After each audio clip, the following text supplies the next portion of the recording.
With so many options, why choose Arizona State University? For me, the only online option was ASU because of the quality. Their faculty was really involved with their students and care about your personal journey. The dedication to my personal development from my professors, that's been extremely valuable to me.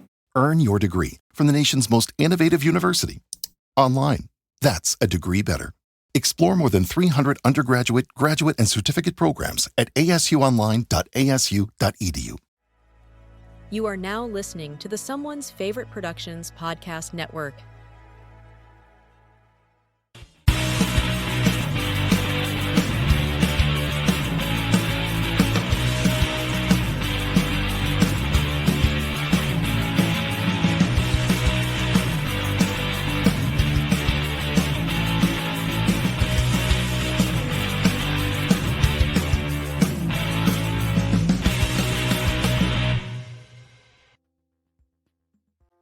What's going on, everybody, and welcome to another live episode of Reconnected. It's Thursday, and I am super stoked to be here with somebody that I've been following for a couple years at least now, and I know that feeling's mutual.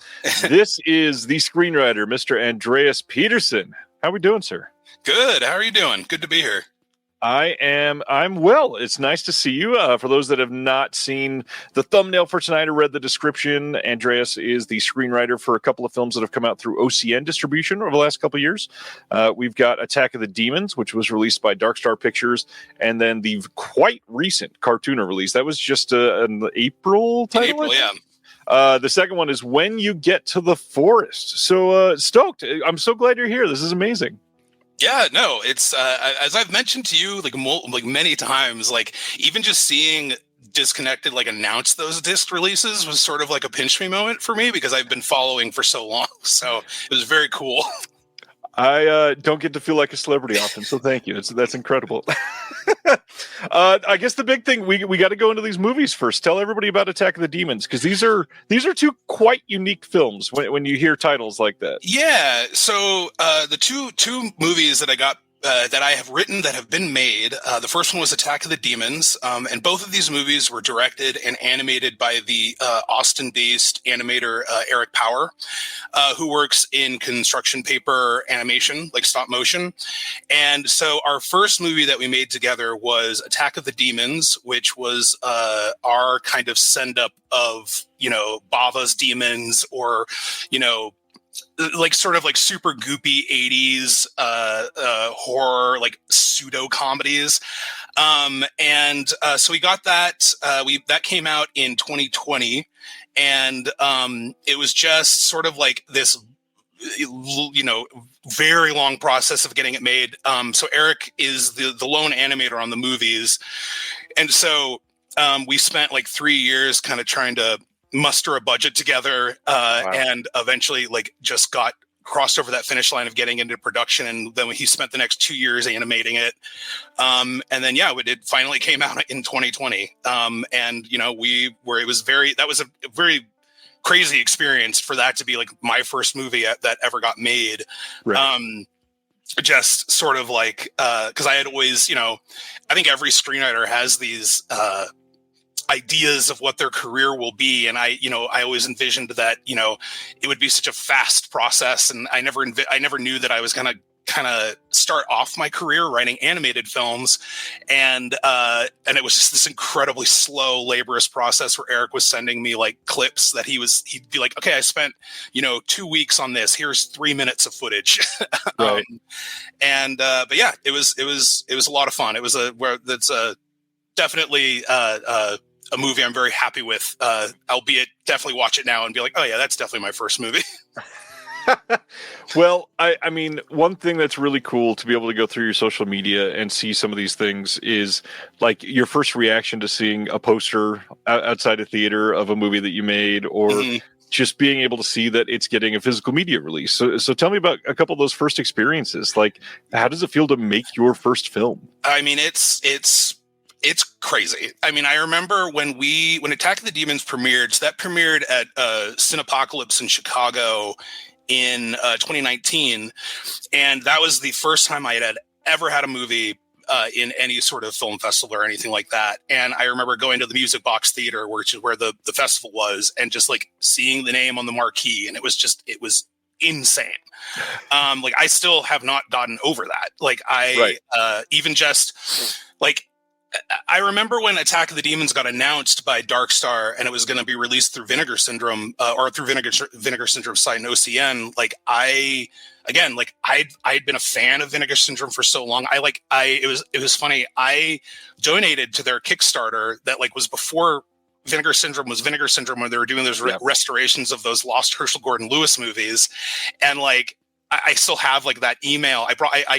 When we were announced on Vinegar Syndrome, like I found that email and was like, when I contributed to the Kickstarter and stuff. So it was just like very serendipitous and cool. Yeah. And I still don't get over it. Like I remember going to the Draft House, Alamo Draft House in Austin, where When You Get to the Forest played it played a couple showings as part of their like World of Animation series. And even then that was the first time I'd ever been to an Alamo Draft House, and like seeing the poster like in the hallway with like all these other, amazing just current releases and stuff. And like, I don't know, it's just, I'm still very much in that phase where like I get so caught up in like the emotions of seeing that stuff that it hasn't gotten old to me like at all yet. It hasn't worn out its welcome.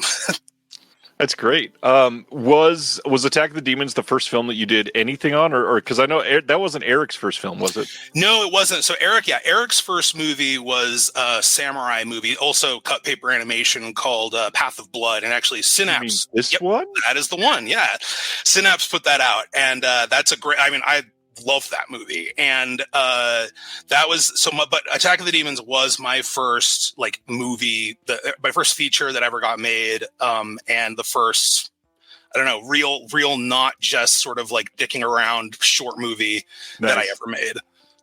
That's a big deal, and then to be able to have it make an impact, and these things are special. Like when you say construction paper, for those that haven't seen a clip of this or the trailer or anything, what does that mean? Because my God, like trying to explain this, it's so much more beautiful than you can prepare yourself for on these.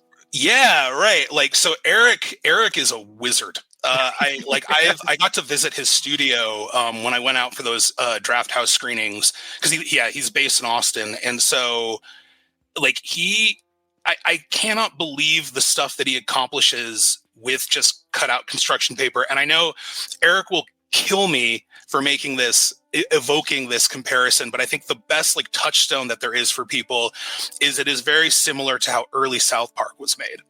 So it is just, he cuts out the shapes in construction paper and then moves them around. It's almost like puppetry, and just takes picture after picture after picture after picture. It is just a laborious process. And also Eric is very, very old school. He does not want everything you see in the movies is real. Like it exists on his table. Like he doesn't use computer generated graphics for anything. Like all the sort of like particle effects and sand effects and shadow effects and everything is actual like something that he has layered on top of on his studio table.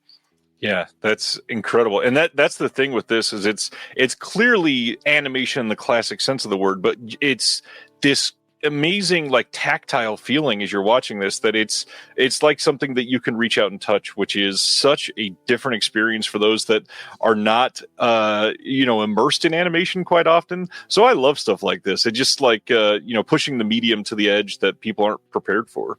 Yeah, no, and I mean like he works a lot with like again like he's very particular about wanting to create that sort of tactile feel, and like the way, because like a lot of the stuff he does is like water painted, and like he'll add like he'll kind of wet the paper a little bit to add texture to it, and it's just, I don't know, it's nothing I ever would have imagined as like again, sort of going beyond something like South Park, where that served the purpose of what that show was, but like I don't know, I always admired his ability to just sort of take that medium and just run with it. And even since we made When You Get to the Forest, I've seen some of the test footage that he's doing for what we're hoping is going to be our next feature together, and it's unbelievable. Like the stuff he does, like the way he's like capturing dimension and lighting now is just like, I cannot believe it. Like, I can't believe the stuff he's accomplishing. Well, what about you? Did you set out to write an animated film, or did you have a different thing in mind when you first got started? Yeah, so I definitely didn't. And so I guess it's not that I like ever had anything against it. It was just that like growing up and like starting out as a wannabe screenwriter, just sort of wrote what I wanted to see as a movie. And it was there. So there was a script I wrote in 2014 that I wrote for a screenwriting class that I was taking. And it was a very not great script that was sort of like, it was like Critters meets like teddy bears. Like it was about stuffed teddy bears sort of overrunning a town. And like, I wrote that just thinking like, yeah, this would be a fun like live action movie. And then when it got kind of found by a producer, that producer envisioned it as an animated movie, and that's where he introduced me to Eric. And so ever since then, I've been working like in close collaboration with Eric, and so that's why the projects I have gotten the most, the furthest down the line and actually produced have all been animated. Nice. So what about your general taste for films? What are you into? What do you love to watch? Oh man, I love, it's such a hackneyed answer, but I love everything so much. I find that like I'm the most fulfilled when I am like having like a very wide variety of movies. Like I hate getting into a mode where I'm watching like the same thing over and over again, whether it's, just kind of watching nothing but horror, nothing but drama, nothing but sci-fi. And like, it's kind of funny. Like we all do it. Like when October rolls around, we're all just watching horror movies. Yep. Like, of course, like, why wouldn't we? That's like, but like when I get to November, I'm just like, oh my God, I just want to watch something other than a horror movie right now. But that being said, I mean, like, I feel like if I had to really say where my inclinations lie is with horror, I feel like maybe 60 to 70% of what I watch is horror movies. But again, I try to see a wide variety of stuff because I don't know. I like movies of every genre, every medium, every country. I don't know. There's so much good stuff out there. Well, you're working with construction paper. You mentioned that you love Vinegar Syndrome, so clearly you must love physical media. So what's the history there? Yeah. Okay. So it's funny. It's very nice being here to talk about this because I feel like this is the kind of thing I'm very passionate about in like casual conversation with people who could give less of a shit about like physical media. But so I was trying to think about it, and like for me, I always grew up around physical media. Like so growing up, my dad was really, really into movies. Like my dad had this incredible VHS collection, and it was kept in this one closet in our downstairs. And it was like one of those drawers you pull out that just had like, it was like 12 VHSs deep. Yeah. And it was just rack after rack after rack after rack in this closet. And then my dad kept this list that was like cataloging, like, okay, I want to watch this movie. It's in this drawer. Nice. And so I just always had access to that. And it was just like, there was something about just having that available growing up that was so nice. Like every time we had sleepovers or anything like that, we could watch whatever we wanted. Like any movie that anyone could ever think of, like we weren't, limited to like the 4 Disney movies that people typically had or something like that. And so I just grew up with that ability to just kind of always have access to that. And then, so when I got like a PS2 back in like 2001, that's when I started building my DVD collection. And there was something just so nice about like having this small little shelf of my movie collection and then being like, oh, this is like, this is like a representation of what I love. And it just never stopped from there. Like I always just kept up with making sure that I was buying the movies that like I love, new ones coming out. And then like just as physical media, I mean, those Wild West DVD days, like the shit I was buying at Best Buy was insane. Like you could get like Ilsa She-Wolf of the SS at Best Buy. Like it was nuts. With 3 different cover options. It was so nuts. And like, and it just like from that, like when that sort of like DVD boom happened, and it was just every horror movie was coming out on DVD and for pretty cheap. And it was just, I was inhaling that stuff.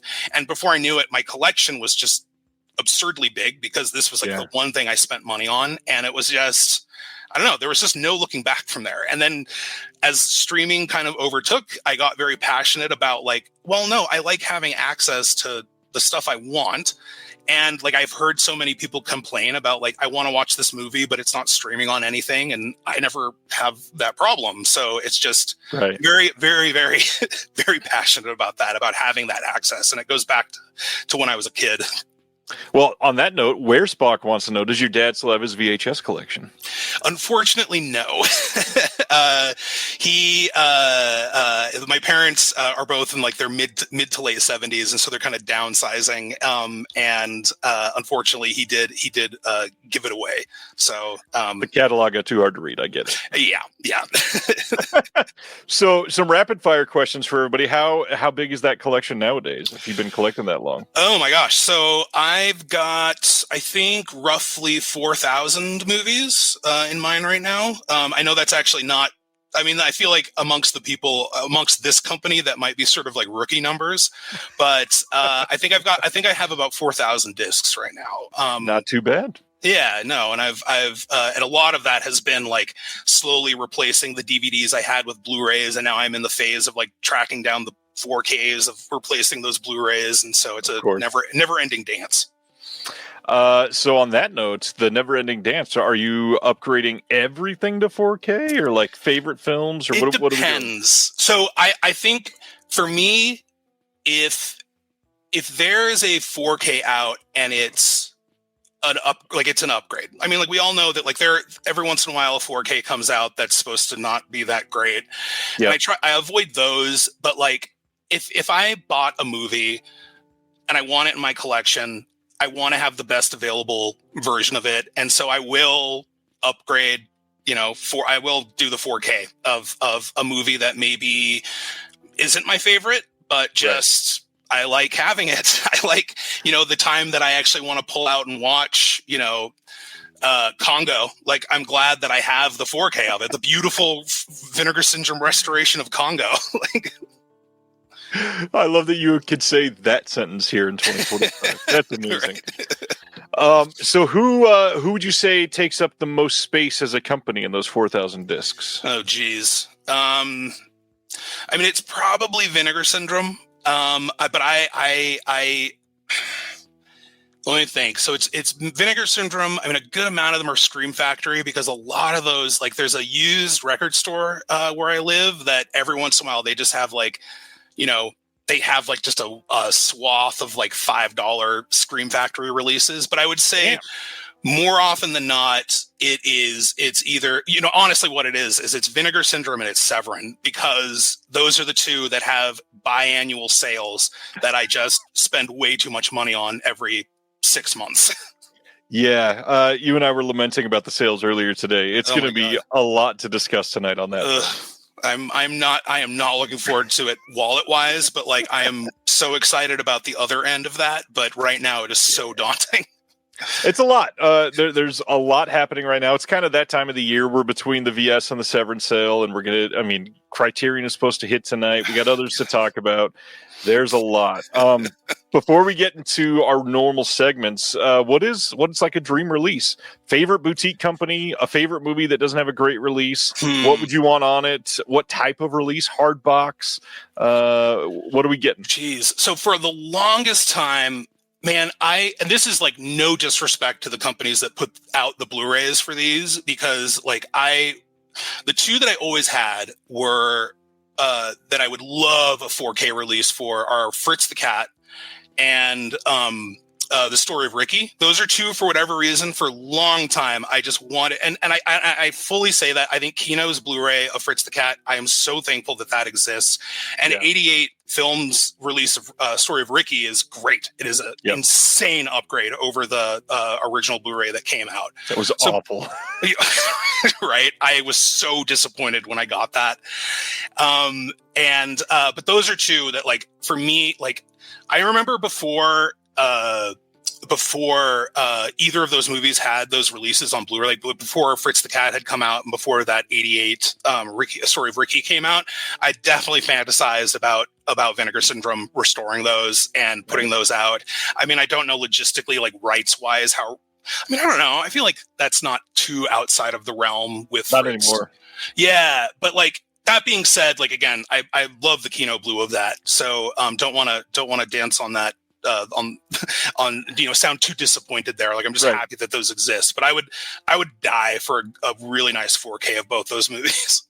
Well, and honestly, they're both very much in the realm of possibility. I mean, Fritz the Cat is Bakshi, and Bakshi had been attached to Coonskin, obviously, and Vinegar Syndrome, Once Upon a Dream, had announced Coonskin, and then that fell through. They did? I didn't know that.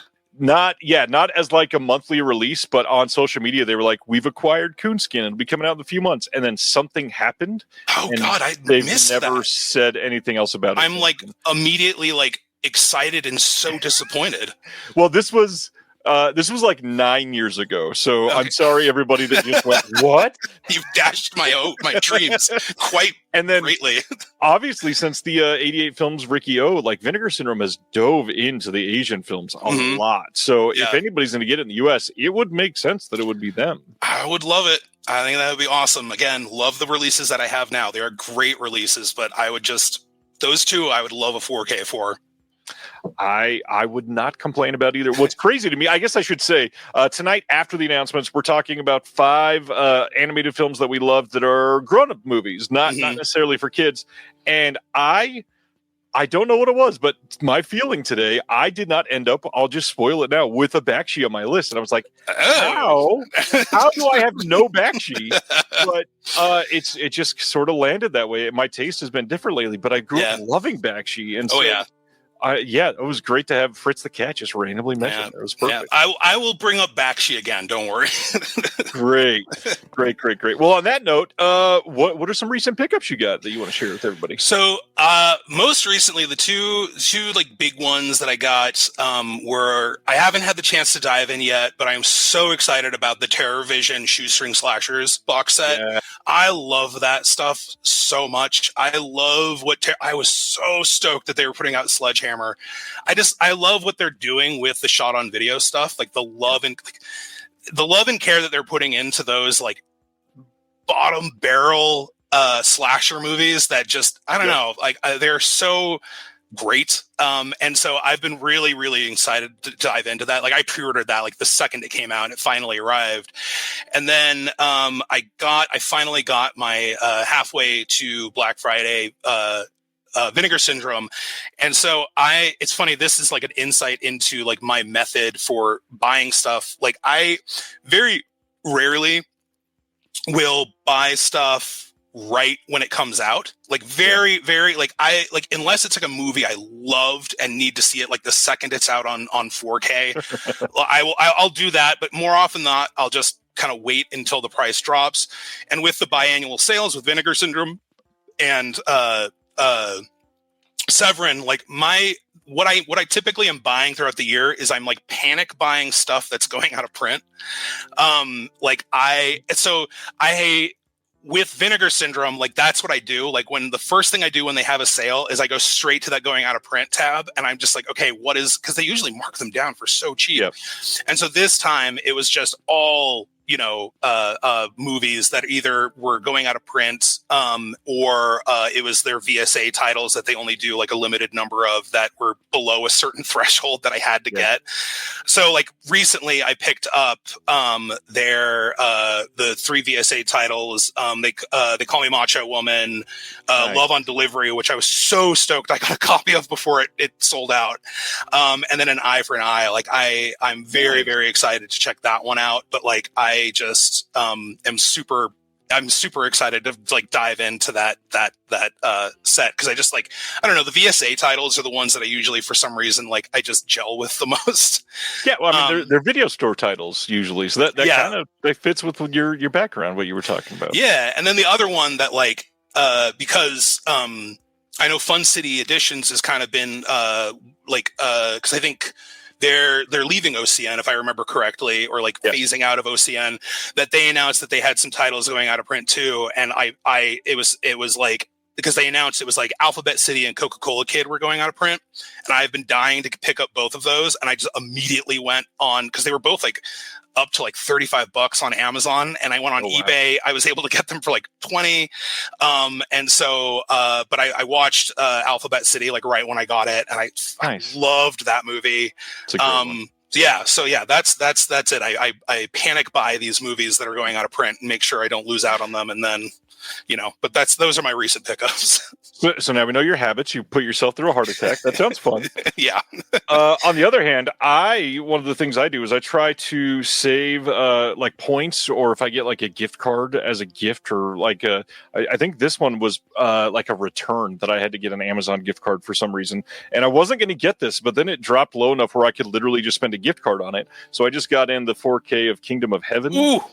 And it's, as you can see, quite an embossed steelbook. Yeah. Oh. Which is nice. I don't really love steelbooks as much as I used to, but it's a nice one, and it'll look great. And then, talking about animated films, this just might be the most epic, I guess, is like the small word to say this, because this is a masterpiece that is like the largest scale animation I've ever seen. Tragedy of Man from Deaf Crocodile. This is something that has been coming together for literally, does it say it's been like 23 years in the making. Jeez. And this thing is 2.5 hours long, and it mixes a whole bunch of different animation styles, and Deaf Crocodile crushed it with this release. It is absolutely incredible. One that was very interesting to me when they announced it, and you talked about the Music Box Theater earlier, their physical media company, Music Box Films, just released Ephus, this baseball movie, and it's this thing just sounds so, I don't know, homey, I guess is like a fun way to say it. Just a bunch of dudes playing on a baseball field that's about to get leveled. And then the big thing that I'm excited about, this is very late, but for everybody that's a subscriber on the Patreon to this, I finally got in the 19th issue of the Physical Media Advocate, the issues of the magazine I print. So you'll be getting shipping on those probably tomorrow. Stoked on that finally. But yeah, it's been a good couple weeks. Good couple weeks for releases. I know. Yeah. I think like the one that like the most recently that I was just like, I had to like, I want that Vinegar Syndrome Dirty Work release so bad. Like that. It's funny. Like Dirty Work was a movie that I loved growing up, like just as like an immature, like 14-year-old boy. But like that video they released about the work that went into restoring the director's cut of it just was so emblematic of everything I love about Vinegar Syndrome film restoration. Like just the fact that it was, and then the fact that it was for Dirty Work was, I don't know, that was like one of those movies where I was just like, I know I usually don't buy stuff like right when it comes out, but that, yeah, I really want that one. It's worth it. And the fact that they were selling so many that they were like, well, hold on, we need to increase the print run. Like, it's doing pretty well at that point. That's great.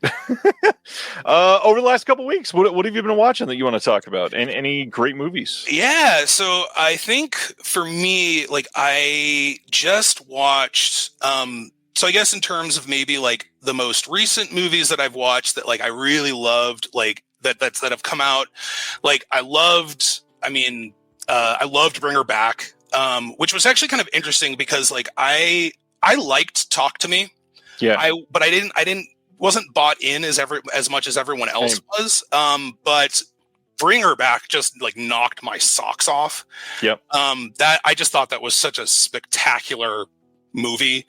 And then also just again, very kind of, I mean, everyone and their mother loves it. Like I thought Sinners was fantastic. That's one that I cannot wait to get the 4K for, because I saw it in like the most rinky dink little theater with like the worst lighting ever, and it was still amazing. And then also I feel like Shudder has been kind of killing it this year. Like I feel like Shudder does like enough like a mishmash of stuff that it's sort of like, you know, it's kind of a mixed bag where I feel like, I kind of liked that one wasn't for me. I just feel like this year, like I loved Ugly Stepsister. I thought Ugly Stepsister was fantastic. I'm so stoked. I saw that Diabolic was going to get like 4Ks of that from Germany, I think. Like I'm super excited about that. And then also two movies that I wanted to throw a shout out to that I just feel that came out this year that I feel like are criminally underseen, that I want to urge everyone to see. First one is Bystanders, which these are both from Dread Pictures.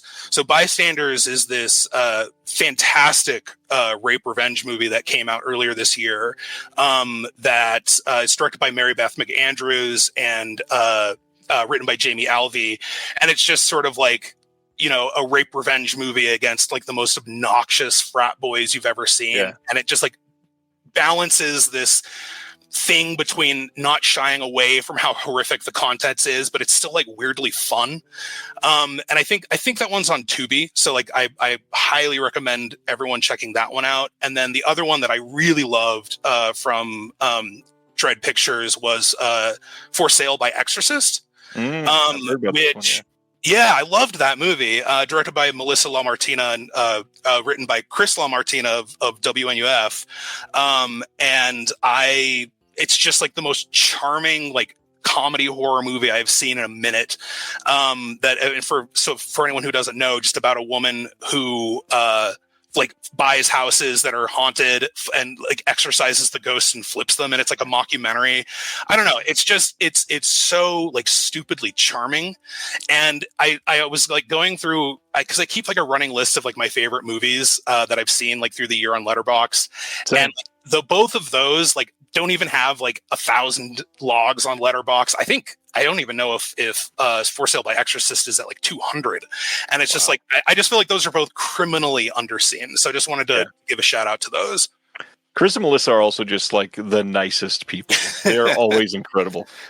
Really glad that you brought up Ugly Stepsister. That was a super surprise for me. I thought it was going to be maybe decent based on the trailer, but man, that movie blew me away. I think pulling up my list right now, I think that's at my number 3 of the year so far. I think it is for me too, actually. I mean, loved it. Good year, but number 3 for a movie like that is pretty great. Yeah, no, I thought that was so, I don't know, like that was just like the exact kind of movie I wanted it to be. I love that one. I spent about an hour last night on another stream talking about Clocker, so I watched that for the first time this week. I won't say too much here, but I'll just say Spike Lee's incredible. A couple new ones in the theater that I watched this week that everybody should probably check out if I recommend it, maybe. The first one, everybody's talking about 28 Years Later. Saw it. It is quite messy in the writing. It is a little tonally jarring in about 84 different places. But for some reason, that comes across as charming instead of annoying. And yes, the last like 90 seconds of this movie are going to pull a lot of people out and make them rate it like a full star less on Letterboxd. But it's still very fun and very worth it. And the entire franchise is still quite good. My kids wanted to drag me to the How to Train Your Dragon live action remake. I'll say it's great because How to Train Your Dragon is an incredible animated movie. Mm-hmm. It only lost points because it's not the animated version, which is just better. Right. It is a quite good animated or live action remake. But none of us needed that. It's the exact same. Like there were shots in that movie where I went, I think his hair is even doing the same thing that it did in the animated movie, which is insane that we're on that level. I don't know how to feel about that. And I don't even think I've seen any of the Disney live action remakes. So I'm not used to that. Yeah.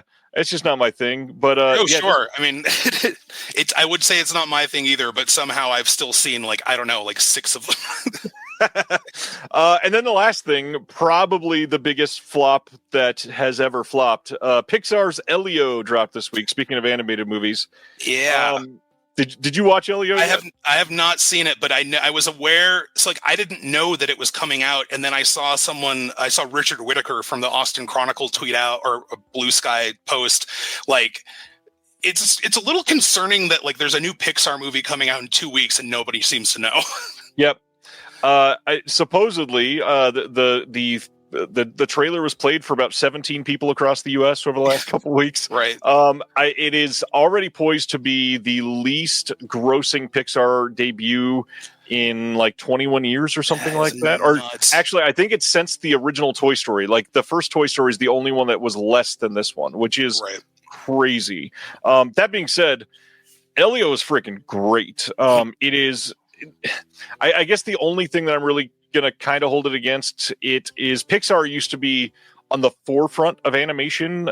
Every new film that came out, it was like, wow, we've never seen anybody do anything like this. The last, I don't know, 3 or 4 Pixar movies, they're like the exact same animation style. Nothing is different. Everything, it's got the same texture. It's got the same level of depth.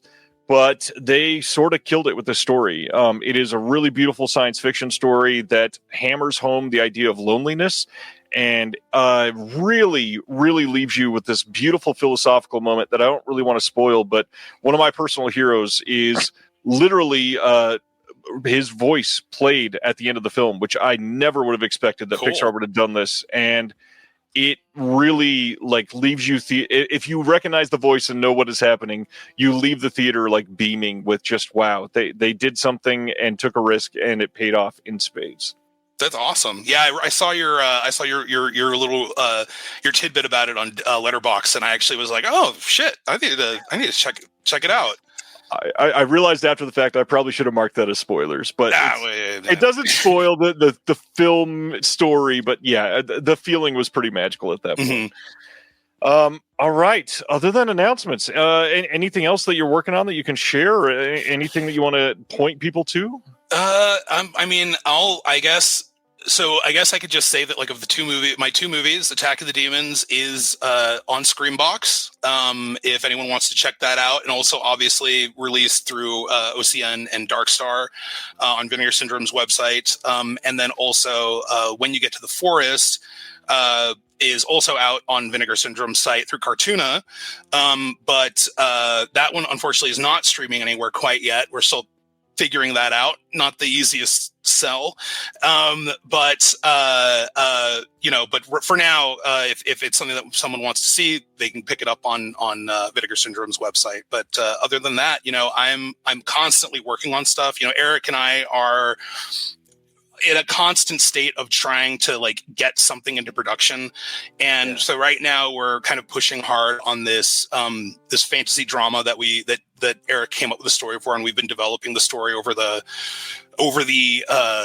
summer, over the spring. And he's got some test art for it on his social pages on like Blue Sky and Instagram, so people can check that out. Just get kind of a taste of what he's cooking up. But other than that, I've got a couple things sort of maybe happening in the live action sphere, but it's, with the industry being what it is right now and just a sort of very strange time for film production, it's not as clear cut.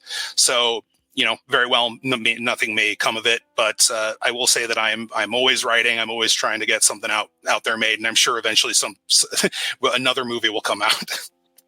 Speaking of that, before I click on the announcements, just to show that I'm kind of always watching and paying attention, your Blue Sky, earlier this year, you posted that you were going to be trying to force yourself to write every single day. Mm-hmm. And you have been an inspiration. Like the amount of transparency with it that is... I don't know. There's some days where it's just hard, and it seems like you still are able to force yourself to do it as much as you can. For anybody that's trying to do something creative, how do you get to that point? I mean, I know that the process is different for everyone. Like I know people who very much are, they look at the creative process, whether it's music or movies or writing or painting or drawing, to be, it's just something that they do when they're inspired, and which I think is great. But for me, it's writing. I just felt like I needed it to be more of a muscle I needed to work out, where I have always felt like the more I write, the better I get. And if I force myself to write, I will get that bullshit out of my fingers and just like, I'll get the crap on the page and then figure it out later, but I will be better for it on the other side. And so, 2014, 2024 had a lot going on in my life where it prevented me from writing, and it really bummed me out. Like, I got to the end of the year and I was like, I only wrote like 2 screenplays this year. Like, that sucks. Like, I want to do something. I wish. And so this year, so for 2025, I was just like, you know what? Fuck it. I'm going to try to write 5 pages a day. Just that's what I'm going to try to do. And I've kept up with it. And it's been like, it's gotten to the point where I'm so deep into it at this point that if I don't do it, I'm going to feel so ashamed that, if I miss writing for one day. And so, typically I try to get the pages done, at a reasonable hour, but there have been times where like it's like 12:30 at night. I have to be up for work in, 4 or 5 hours. And I'm like, I got to get those pages in though. Like that's, and I just get it out there. And so at this point, I've written, I'm coming up on 1,000 pages for the year. Wow. And so I've written, I think, like 12 scripts here. Like, I don't know if they're any good. But it is, it's also kind of nice because like I have this huge backlog of ideas that like I always kind of like, I have this master movie list idea, and it's very, it varies from like more detailed stuff to stuff that's just like a one-off idea. Like I remember once going down that list and there was just a note that just said like haunted taxi. And I was like, I don't know what the fuck that was supposed to be. But the thing is like, I've been able to like just choose like a chunk of those. And I'm just like, all right, these are the ones I'm writing. And I've gotten through all these scripts that I've like envisioned in my head for years. And now they're just kind of in the rearview mirror. At least the first draft is. And so, for me, if it's again, everyone's writing, everyone's, what they do to like get writing and stuff is going to be different. But for me, I just have always found that just doing it helps. Like just doing the writing the dog shit, and then figuring it out later and molding it into something better after is better than just waiting for that perfect moment of writing the perfect page. Like I will write 5 pages of dog shit and then figure it out later. Well, speaking of dog shit, on that note, you're free to take this, but everybody always groans on my pun, so I have to say, clearly you've already written the title as Boober, right? I did not, but that's good. I'll take your credit. That's enough for me. You got a co-writing credit. All right. I guess that won't really work great in writing because it'll just look dirty and everyone's right. Like, yeah, that's that's the sex comedy. Yeah. Check that on Melusine in 3 years. Right. All right. I'm so glad that your writing has been never ending this year. Let's talk about the never ending story. Hell yeah. This is the first release of the week that we're going to be talking about. Imprint had kind of infamously said that when they first announced the Neverending Story 4K giant 14-pound storybook edition that they weren't going to make a standard, and technically they haven't. They are now releasing a 4K steelbook edition that is coming out on August 27th, and this is going to have 3 different discs. You've got a 4K disc that has the theatrical cut on 4K, and then it's got 2 Blu-ray discs that's got the theatrical cut on Blu-ray, and then the German extended cut on Blu-ray, but you don't get that one on 4K. Everybody's major complaint is that this thing shipped is like $104 US or something, and that's for like a pared down version of a release. Holy shit, that's expensive. I know. This is I struggle with stuff like this because I want this so bad. Yeah, this movie is beautiful on 4K. I will say that it is quite good. I'll also say the giant book release is very nice too. Yeah, no, I remember seeing that and just being like, Jesus Christ. Yeah, it's expensive, but if you love the movie, I totally get it. Imprint kind of always expensive, sadly, so we're used to it. Yeah. Second Sight over in the UK had a couple announcements on Friday. We've got August 25th. We're getting a 4K of Ty West's The Innkeepers. This is coming hot on the heels of some other Ty West stuff getting attention lately, and this is going to be a 4K with Dolby Vision. We got a brand new restoration approved by Ty West. We've got tons of extras here. We got multiple audio commentaries. We've got brand new interviews with Ty West, with Pat Healy, Larry Fessenden, the DP Elliott Rocket, and then of course, because it's Second Sight, it's going to have a giant book with a bunch of new essays and a hard box and all that stuff. How do you feel about Second Sight, sir? I love Second Sight so much so that I am so annoyed at how often they put out stuff I want. Like Second Sight is like, I have like a basket and I have like 14 movies in it on Second Sight. And I always feel like, all right, this is the month where I finally just buy that. And then they do this thing where they release another movie. And it's just like, okay, well, okay, I'm adding that. And then I got to wait to buy that. And then they add another movie. And it's just, one of these days I just need to bite the bullet. But like the stuff I have gotten from them, I mean, their release of The Witch is just immaculate. Their guest release is incredible. Like I love Second Sight. Yeah, they're great. And if you love Second Sight, but you want to spend a little less money, but you really want The Innkeepers, hang out, because we're going to be talking about another release of The Innkeepers here in just a little bit, which is fairly comparable to this. So we'll chat more about Ty West in a bit. But the next one, they are putting out the Pusher trilogy on 4K and Blu-ray on August 25th as well. This is a trilogy of films from the one and only Nicholas Winding Refn. The cool thing here is this will have Dolby Atmos. It's got new audio commentaries. It's got a bunch of extras, but then it's got the Gamber feature-length documentary. It's also got the Danish director Paul Nierup's 1960s trilogy of youth films in a brand new 4K restoration from all three, which is crazy. There is a lot coming in this release. Again, 120-page booklet with a bunch of names that you recognize, including Justin LaLiberty from Cinematograph and Vinegar Syndrome. Just tons of stuff. You into reffing at all? Oh yeah, I have to. I'm Danish, so that's like required. It's built in. Yeah. It's in the blood. No, I'm a huge. I don't love everything he makes, but I'm happy everything he makes exists. But also, I mean, like I'm a basic person. I love Drive. I think Drive's great. Yeah. You know, it's a very good movie at the very least. Yes. All right, so that is Second Sight for this month. Everybody, of course, still waiting on the release of Possession, but we'll have to wait at least a little bit longer.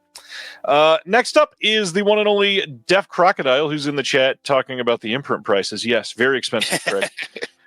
So now we've got pre-orders up for two brand new releases from Deaf Crocodile. We talked about these a few weeks ago, so I'll just get your feelings on Deaf Crocodile after this. First one is The Devil's Bride from 1974. This is a beautiful movie from just some of the most scenic landscapes I've ever seen in a film. That is a musical that I think a lot of you that follow this page will love.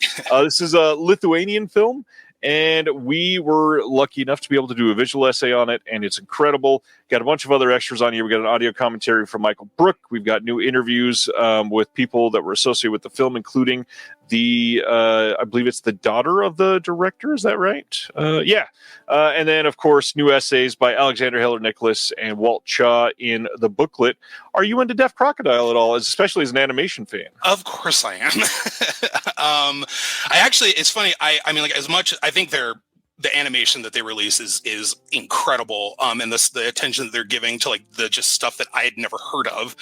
But I do think that like that Ilya Muromets release is one of my favorite releases that's come out in the past like 10 years. Wow. That is just such a gorgeous release. That was one where I just like was so unfamiliar with that movie and the filmmakers, and like the fact that they opened kind of that entire world of those sort of those like Russian, you know, big sweeping fantasy movies. It's just, I don't know.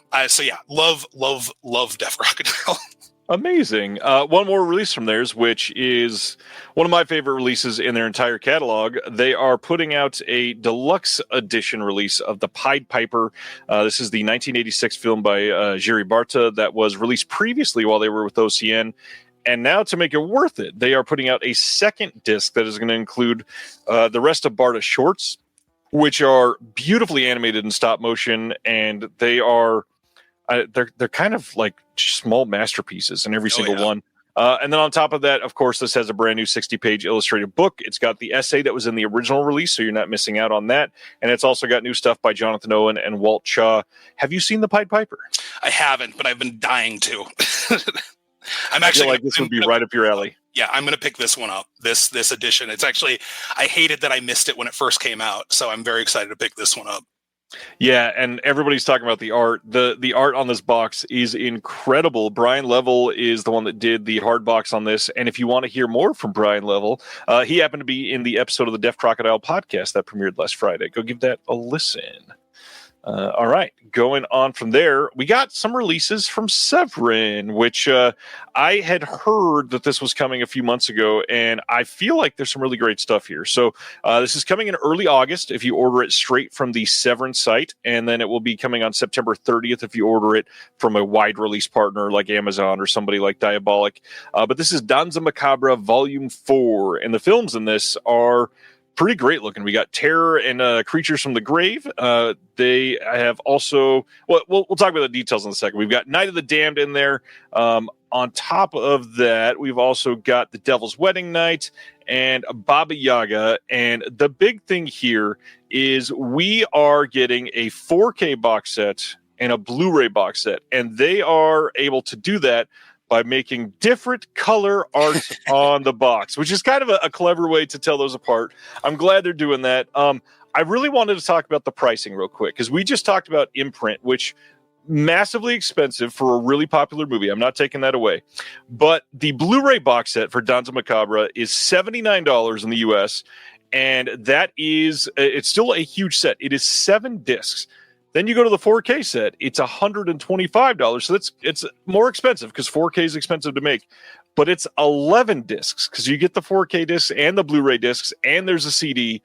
This is, in my opinion, just the very clear like antithesis of that imprint pricing. Like, I love what imprint does, but this, to get all these brand new special features, to get great films, 4K and Blu-ray, and you're getting $125 in a hard box, that's pretty good pricing on that. Yeah, Severin always kills it with those big sets. Like, that Al Adamson set is like one of my favorite things I own. And I always feel like there's such a good value. Like, I remember, I just feel like every time they announce one of these big sets, I just like cannot believe how good everything in it looks, and the value that you're getting out of getting it is always feels like way worth it. So I always love Severin for that. Yep. They do incredible work to be able to capture, entire filmmakers' history in a box sometimes, or like the folk horror sets, which are just mind blowing and what they're able to compile. Severin doing some great stuff, especially if you like this type of film. I mean, this is a really great box set, in my opinion. And then they're also putting out a Pixel Elixir Hall of Fame pin that they do for Rosalba Neri, which I had most of these up until a point where I said, I have no more room. But this is, I love that they're still putting these out. This is great. All right. After that, August 26th, Kino Lorber putting out The Two Jakes on 4K and Blu-ray. This is the sequel to Chinatown, which was included in the Paramount Presents 4K of Chinatown, but only on Blu-ray. So if you really love Jack Nicholson and you want to see it on 4K, this is the only way to do it. This is getting a new audio commentary by Max Allen Collins that is moderated with Heath Holland, who's over at Serial at Midnight, who everyone says you look like. So congratulations. Oh, okay, cool. I'll take it. That's a compliment. Jack Nicholson. How do you feel about Jack or The Two Jakes? Have you seen The Two Jakes? I have not seen Two Jakes, but I will say that this is one of those 4K announcements that burned me, because when that Paramount Chinatown came out, this is where I panic buy stuff. And like, I heard, because that Chinatown release that has this in it in a Blu-ray went out. There is out of print. And like they announced that like they were having like they found a couple copies, they threw them up on Amazon, and like I was in no position where I was like, I didn't need to buy a 4K at that moment, but I was like, well, I have to get the one with Two Jakes, because if I don't get this, I'm never going to have Two Jakes on Blu-ray. Like that's just never going to happen. And then I should have known that Kino would put it out on 4K. Like I should have considered that. So joke's on me. Sib says, that's why my fingers and toes are crossed for bringing out the dead from Criterion. Yeah, I would think that would make sense, actually. Now that it's out of print from Paramount Presents, it'd be nice to see that come over to Criterion. Dell's here. I was on Dell's channel last night, so give that a watch. Yeah, let's keep going here. Next up is Undisputed, coming on 4K on August 26th from Kino. This is the Wesley Snipes and Ving Rhames film. This has a new audio commentary by Mark. I read the second name. Hello. Matt Rutledge and Mike Leader. I totally mixed those two names together.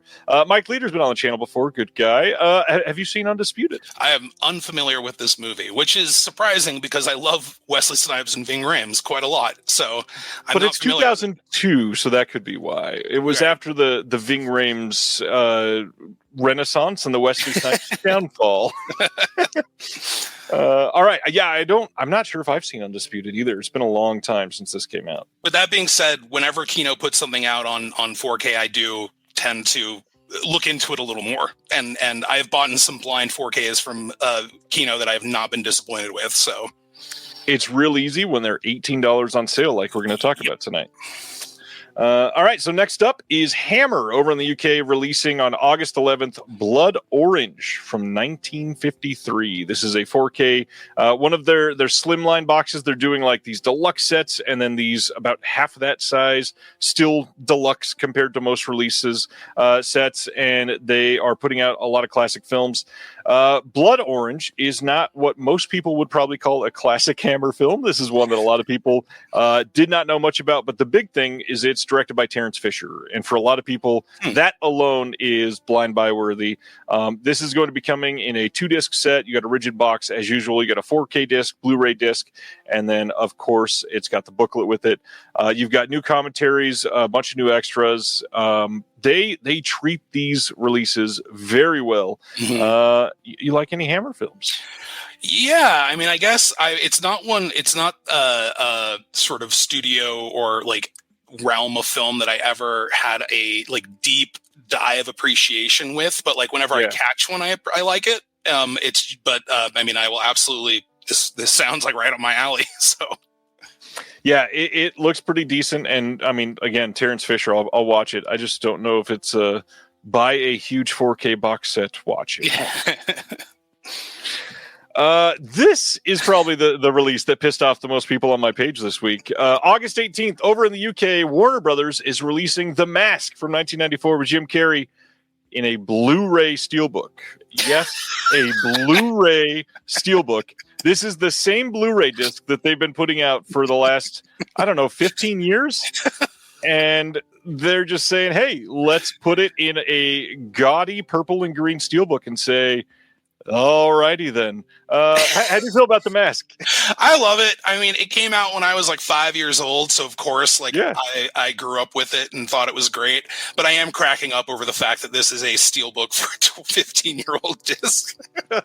Yeah, pretty much everybody that saw this went, I'm going to wait on a 4K, and I would say that is a wise decision. I believe there's a rumor that it is coming literally either late this year or early next year. It will be happening, and because it's Warner, if you really want a steelbook, there will be another one. It might even be this exact same design. So good luck.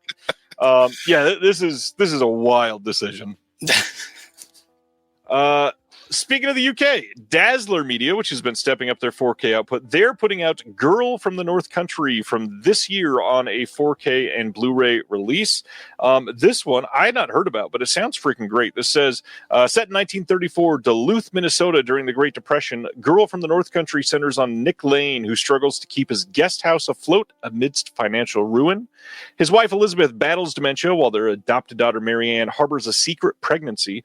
The guest house becomes a refuge for a diverse group of drifters, each grappling with their own hardships as their lives intertwine. Themes of love, loss, and hope emerge, all underscored by reimagined renditions of Bob Dylan songs, including Forever Young, All Along the Watchtower, Hurricane, and Like a Rolling Stone.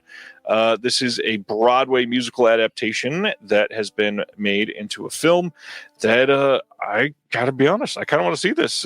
You got some Connor McPherson in this, or written and directed by Connor McPherson, and supposedly great. I've never heard of this. Connor says, saw a girl from the North Country on Broadway, Duluth, Minnesota represent. Nice. Connor, are you from Minnesota originally? I did not know that. Yeah, this sounds really good. I got to be honest, reading that synopsis, I wouldn't think, yeah, that should be on a Broadway play that we're hiding pregnancies and yeah. That sounds cool though. I'm interested. I'm actually unfamiliar with that label. So yeah, they've done quite a few more 4Ks. They've really started to step up. They're not like the best quality, but they're better than the Blu-rays that are coming out in the US usually. So speaking of Blu-rays in the U.S., Air 4444 has said that they are not shipping theirs yet. We got a couple delays here. PMOC, Alone, and Mermaid Legend have been delayed. They're waiting for their restock of standard editions of Red to Kill and Run and Kill as well. They are doing everything they can to expedite those manufacturing, and they think that they will be able to get them shipping in July. But that's sort of the story with a bunch of these labels over the last few months. So, yeah, and I know Error 4444 is like a really small team. I've actually had some correspondence with them when I had a defective disc. Like they were great in terms of getting back to me and everything. But I recognize that like I've been following them since like their first release. Like so they're I always want to give them like maybe a little more patience than I would at one of the bigger places. So, but I don't know, I love all their releases. So With so many options, why choose Arizona State University? For me, the only online option was ASU because of the quality. Their faculty was really involved with their students and care about your personal journey. The dedication to my personal development from my professors, that's been extremely valuable to me. Earn your degree from the nation's most innovative university. Online. That's a degree better. Explore more than 300 undergraduate, graduate, and certificate programs at asuonline.asu.edu. They're putting out films that nobody else is, so you got to give that to them for sure. I missed this comment when it was made. So Dell was talking about The Mask. He says it could be worse, like Walmart put out the same DVD several times a year with different slipcovers. I didn't post them as announcements, but I wanted to share that Walmart is repackaging 2 releases from Scream Factory. They're putting out the often overlooked little indie gem by one, I think his name is John Carpenter, called Halloween. They're putting out a 2-disc 4K set, so they're dropping a 3rd disc and putting it in this orange like slip art, I think, and then they're repackaging the old Vincent Price Collection Volume 1 into the same style of art. Just those 2 releases. Weird. Not sure why necessarily. That Vincent Price Collection gets reprinted like every 4 months, I feel like. Yeah, except for I think Volume 2, which went out of print after like 17 hours of being released, and that was it. I got a question in the chat. Corinne wants to know any new Mondo Macabro news. I can't say anything else definitive yet, but I can say I have a podcast recording with Mondo Macabro for next week where we will get some more news guaranteed. This one kind of surprised me. July 15th, we are getting a Blu-ray release of Manifest, the complete series from Warner Brothers. Now, I'd never seen the show, but I'd heard it's actually kind of decent. And I got to be honest, seeing an airplane under the ocean water here is sort of intriguing. But yeah, this was on from 2018 to 2023. And the big thing is this was, I think, Netflix rescued it for its final season, and it was like a CBS show for the first 4 years, something like that, or 3 years. But now, more TV on Blu-ray is always a good thing, and to get something that was on Netflix on Blu-ray, that's getting to be more and more of a rarity these days. Yeah. I'm unfamiliar with this show, but like you said, I'm always very supportive of anything that is like technically streaming only, finding a home on physical. Well, my buddy Brian, who is an audio engineer in New York, says, nope, it's terrible. I mixed some of it. So maybe I won't watch it. Okay. So you know what? If the price is low enough, I'm sure I'll check it out. Well, it's 5 seasons of a TV on Blu-ray, so probably won't be as cheap enough for either one of us to say yes. Barnes & Noble hosting a Radiant sale right now, which is pretty great. 50% off all of the Radiance titles. It is running until August 3rd. Quite a long sale. It works online, and many Barnes & Noble are stocking these in-store at the moment. But the cool thing for those of you that don't have Barnes & Noble, or if they've sold out, because I believe on a couple titles they have, Amazon's pretty much price matching everything, and everything's on sale, even that's current. So the brand new Todd Salon's release of Palindromes on 4K. It's only $25, baby. Yep. It's the perfect time to buy it. Yep. I know because I had loaded up my Barnes & Noble basket, and by the time I went back to actually check it out, Messiah of Evil had sold out. So damn. I know. Well, speaking of Barnes & Noble, it's that time. Supposedly, the Criterion sale is launching tonight. We don't have exact Barnes & Noble confirmation on that, but all rumors are pointing to that happening tonight at midnight, so be prepared to spend that money anyways. There's too much. There's just too many sales. I've got another sale to talk about here. Limelight over in the UK, which is sort of like a Diabolic DVD. They're not a label putting out titles, but they're just a distributor or a retailer, essentially.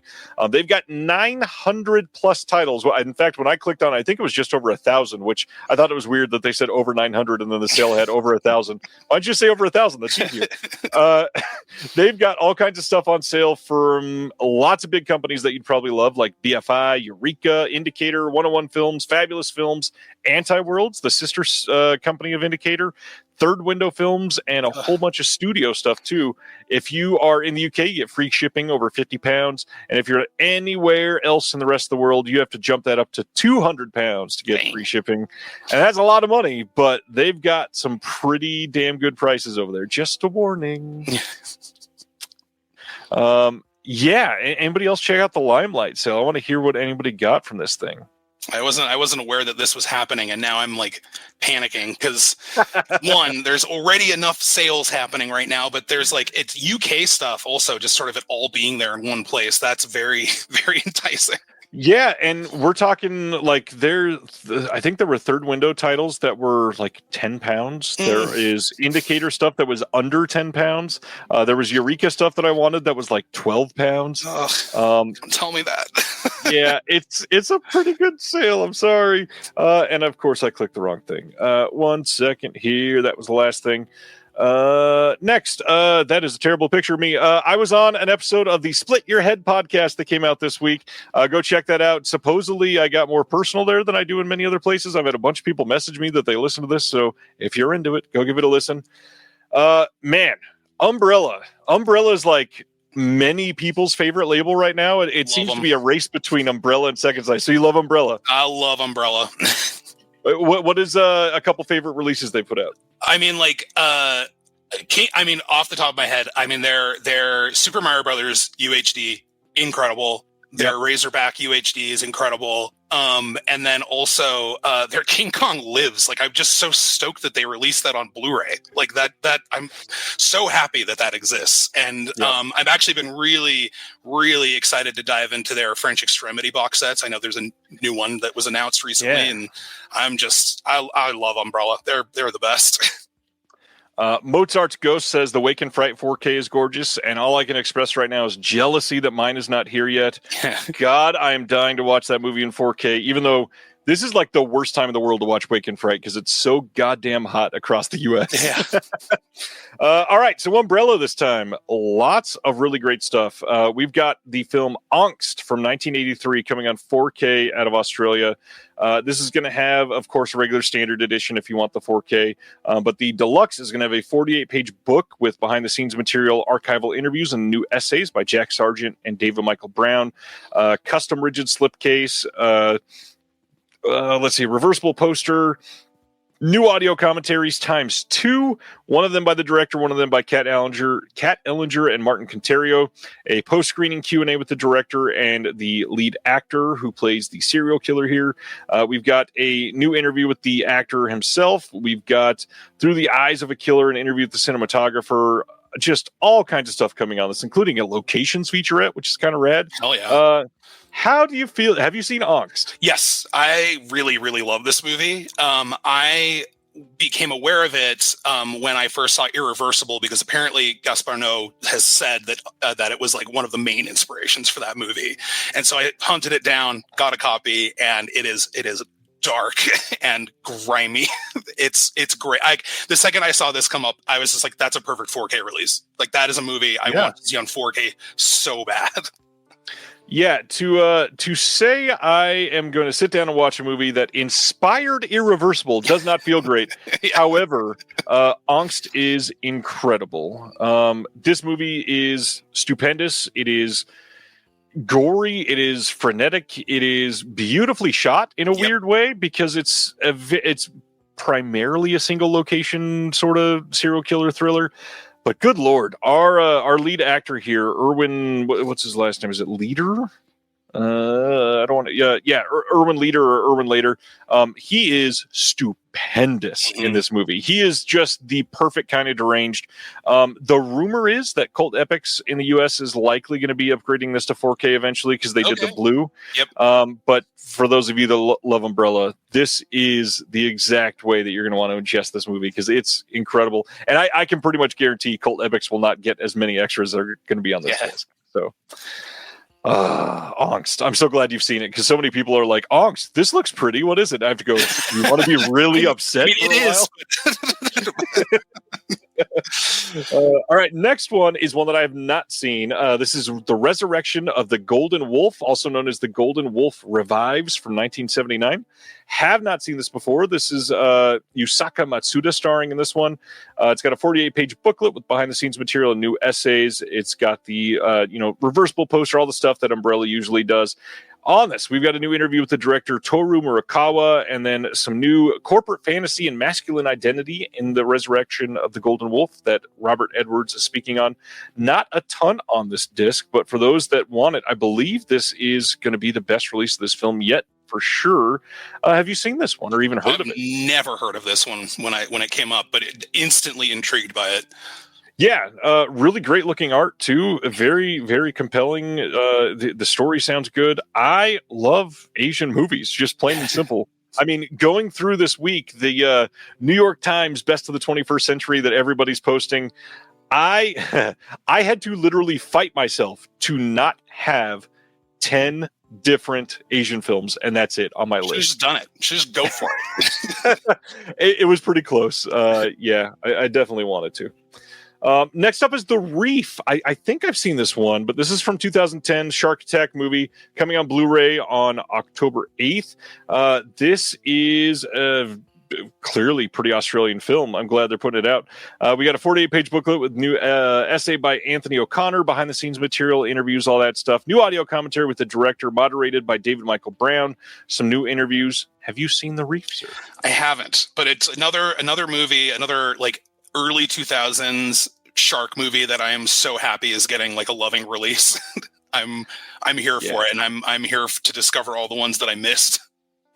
I don't love every shark movie, but I pretty much want to see every single shark movie, because they will at least be interesting, just borderline, and then at worst, they're pretty bad. But some of them are incredible, and I walk away feeling very happy I got to see that. Yeah, I feel like you're going to have a good time no matter what.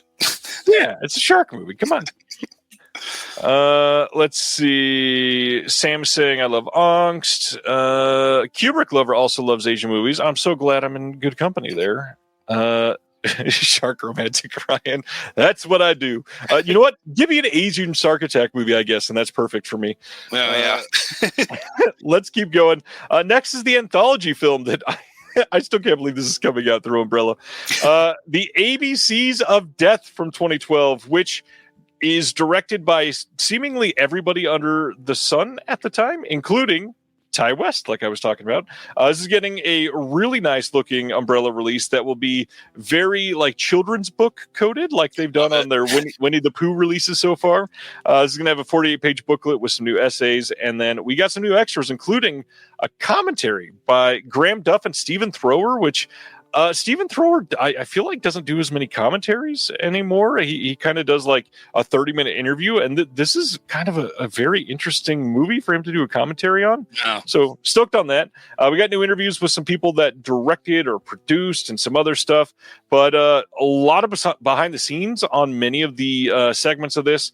I remember watching this when it came out and loving, I don't know, 10 of the 26 segments, something like that. And for an anthology that is about 26 short films, that's not that bad.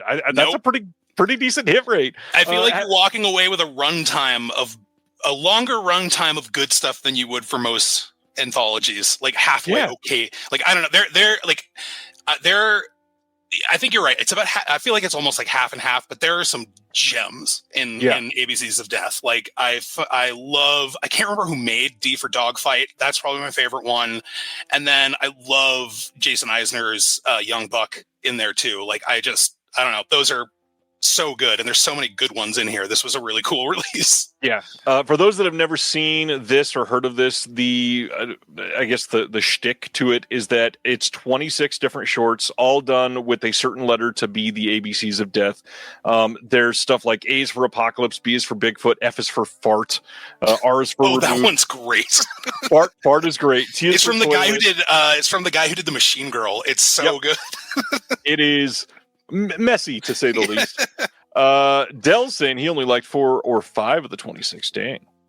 There is a new Love, Death, and the Robots season. That's right. Colton says, I checked out F is for Fartwood watching it and said, that's a lot for me. Honestly, Colton, I get it. I totally get it.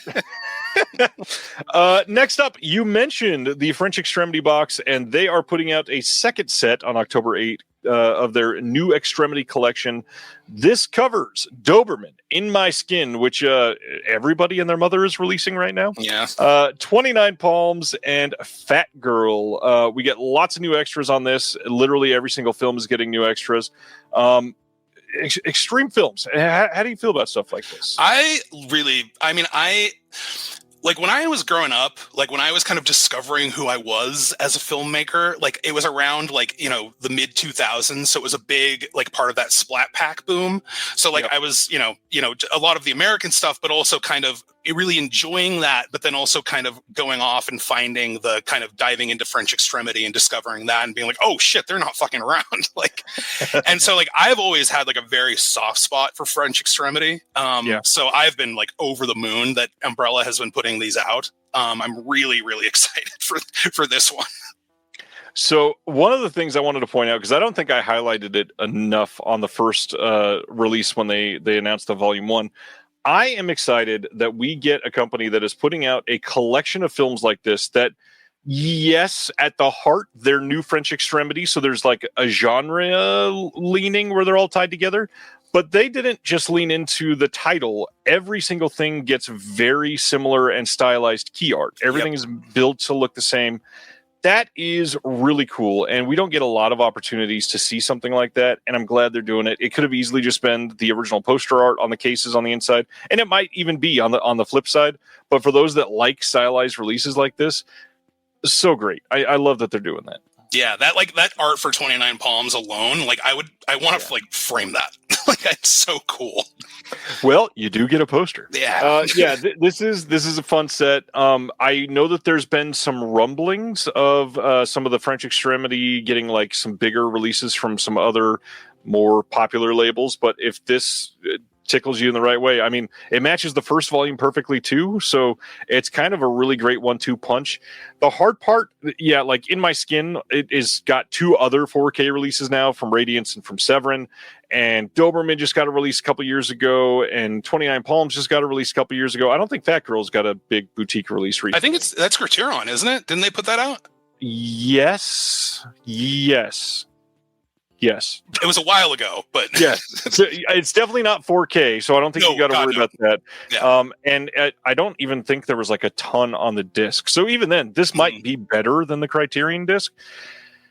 But I totally get waiting. I've heard that there's a couple that have never been released in the U.S. properly that might be getting U.S. releases soon. I have no confirmation on that, but it would be cool to see. All right. Next up. Oh, man, this is so cool. Lionsgate putting out this part sucks. An Amazon exclusive 4K release of But I'm a Cheerleader from 1999. This is coming on August 26th. A lot of people saw this picture and were confused because it looks like the classic Lionsgate plastic cover over a steelbook. From what I can tell, there's no steelbook. Nothing looks like a steelbook to me, and there's nothing in the listing that says steelbook. I believe this is just a slipcover over a case, basically. But I'm a Cheerleader. Have you seen this? I have, long time ago. And it was like one of those things that I think I was like in my early teens when I saw it. I remember being like, this looks stupid. Like I'm 13. This doesn't look like what I want to watch. And then my brother was just like, no. It's like really good. You should watch it. And I watched it and loved it. And I actually did not realize that because I saw this announcement, I didn't realize it was a 4K. That's awesome. Yeah, that is exciting. And the better thing is it sucks because it's kind of a double dip. Like people were surprised a couple years ago when I got a Blu-ray release, but it was a messy rollout of the release, to say the least, because half, literally, and this is where it gets really weird, half of their release of this came out as burned, just BDR Blu-rays, not even pressed. And then the other half came as pressed Blu-rays. So nobody was like, what's the rhyme or reason here that what they're doing? Nothing is proper. And so if you wanted to order it, it was sort of a gamble. Are you going to get the proper release? Or are you going to get some burned thing that may not last as long? And now all of those people are getting burned a little bit because we're probably getting a 4K release, which is great. But, a lot of people were like, yeah, we finally get it. And then got a terrible release for them just to fix it. So, yeah. Ronnie wants to know if it's the director's cut. I cannot find confirmation either way, unfortunately. I'm going to bet that it's the exact same that was on the Blu-ray, so I don't think that was the director's cut. But Ronnie, do you know, I don't remember there being much of a difference. Like it's only like 2 quick parts of a couple scenes, maybe? But I don't remember. It's been a long time since I saw the director's cut. This is an amazing movie. Everybody should see it. It's incredible. Very important movie. Harvey from 1950. This is a 4K release coming from Universal directly on August 19th. This is the James Stewart film about a wealthy drunk who starts having visions of a giant rabbit named Harvey. I've never seen this. This is rather great that this is getting a 4K release, though. Have you seen? I've actually never seen Harvey, but it's like one of those movies that's been on my radar for a very long time. And now I feel like cool that I waited until it got a 4K to watch it. Yeah. Craig, Harvey is available for pre-order. I saw it up on Amazon. I don't think it's been anywhere else yet. But yeah, you can pre-order there. And it's actually, I think it's pretty cheap. It's like $22 right now or something like that. Stan says, never seen Harvey. The fuck? I've never even heard of Harvey until this got announced. I got to be honest. See, I remember this is very funny. Like, I remember when I saw Donnie Darko the first time, my like very snobbish brother was just like, oh, well, it's just a ripoff of Harvey. and looking, and I don't think the movies are the same at all, but it's just that there's about imaginary talking rabbits. So yeah, we all end up in that space at some point in our lives, I guess. August 26th. Oh, Craig was saying about Cheerleader. Cheerleader is an Amazon exclusive, and that is available to pre-order on Amazon. All right, next up, Lords of Discipline. This got announced previously, and we finally got some details. This is coming on August 26th from Kino on a 4K release and on a Blu-ray release. You can just pick up the Blu-ray if you want. This is going to be a brand new HDR Dolby Vision Master, which I believe when this was announced, it was only announced as an SDR Master, so a little bit of an upgrade there. New audio commentary by some of the men that always do these. We got Steve Mitchell, Nathaniel Thompson, and then we got Pat Conroy, the historian, Lynn Smith, who is dedicated to Pat Conroy. So I'm glad this is getting a good release. Never seen this one and don't know anything about it. Same. Like the poster, though. That's cool. Yeah, it looks nice. The Innkeepers, we talked about it earlier. If you are not in the UK or you don't want to import, Dark Sky Selects is selling the Innkeepers over on their website. This is a 4K steelbook, and it's got the same bonus features that are coming on the second site release, I believe. And I got to be honest, like I said, I don't always love steelbooks. This one's pretty nice. It's like minimalist art that really fits the film. That is just really decent. Can't really complain about that. Do you know if it's because I remember when Dark Sky released their Texas Chainsaw release, their HD or the UHD of that, I remember thinking like, oh, cool, I won't need to import the Second Sight, and then I found out Second Sight's restoration was completely different than that one. Do you happen to know if it's the same transfer?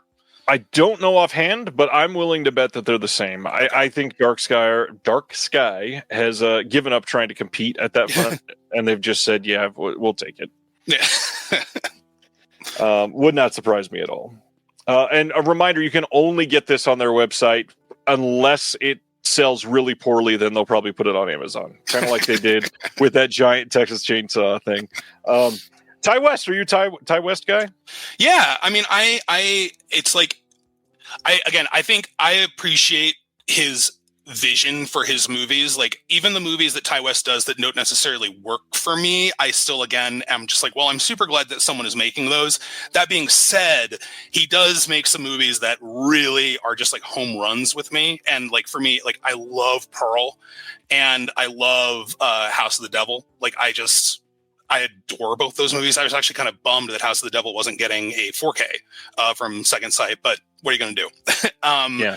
But he's one of those filmmakers where I'm gonna pick this up. I'm gonna pick up Innkeepers on 4K. I just like his kind of ethos and where his point of view in making movies. Always appreciate that. Yeah, I did a show a few months ago on Larry Fessenden, and Ty West is from the Larry Fessenden crowd.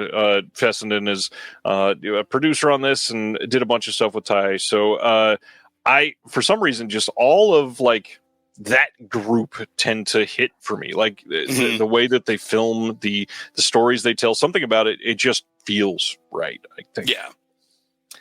All right, so that's the Innkeepers. All right, we've not talked about Black Zero in a long time. Black Zero is a company in Canada that is ran by Stephen Broomer. He's done some extras for some other companies. He's, in fact, on some upcoming Deaf Crocodile releases. We'll be talking about him soon. These are primarily very experimental films. They're sort of all over the place, and when he puts these out, he is essentially somebody like Gold Ninja Video, who is doing it all from his house to make these really great releases out of Canada, just like Justin at Gold Ninja.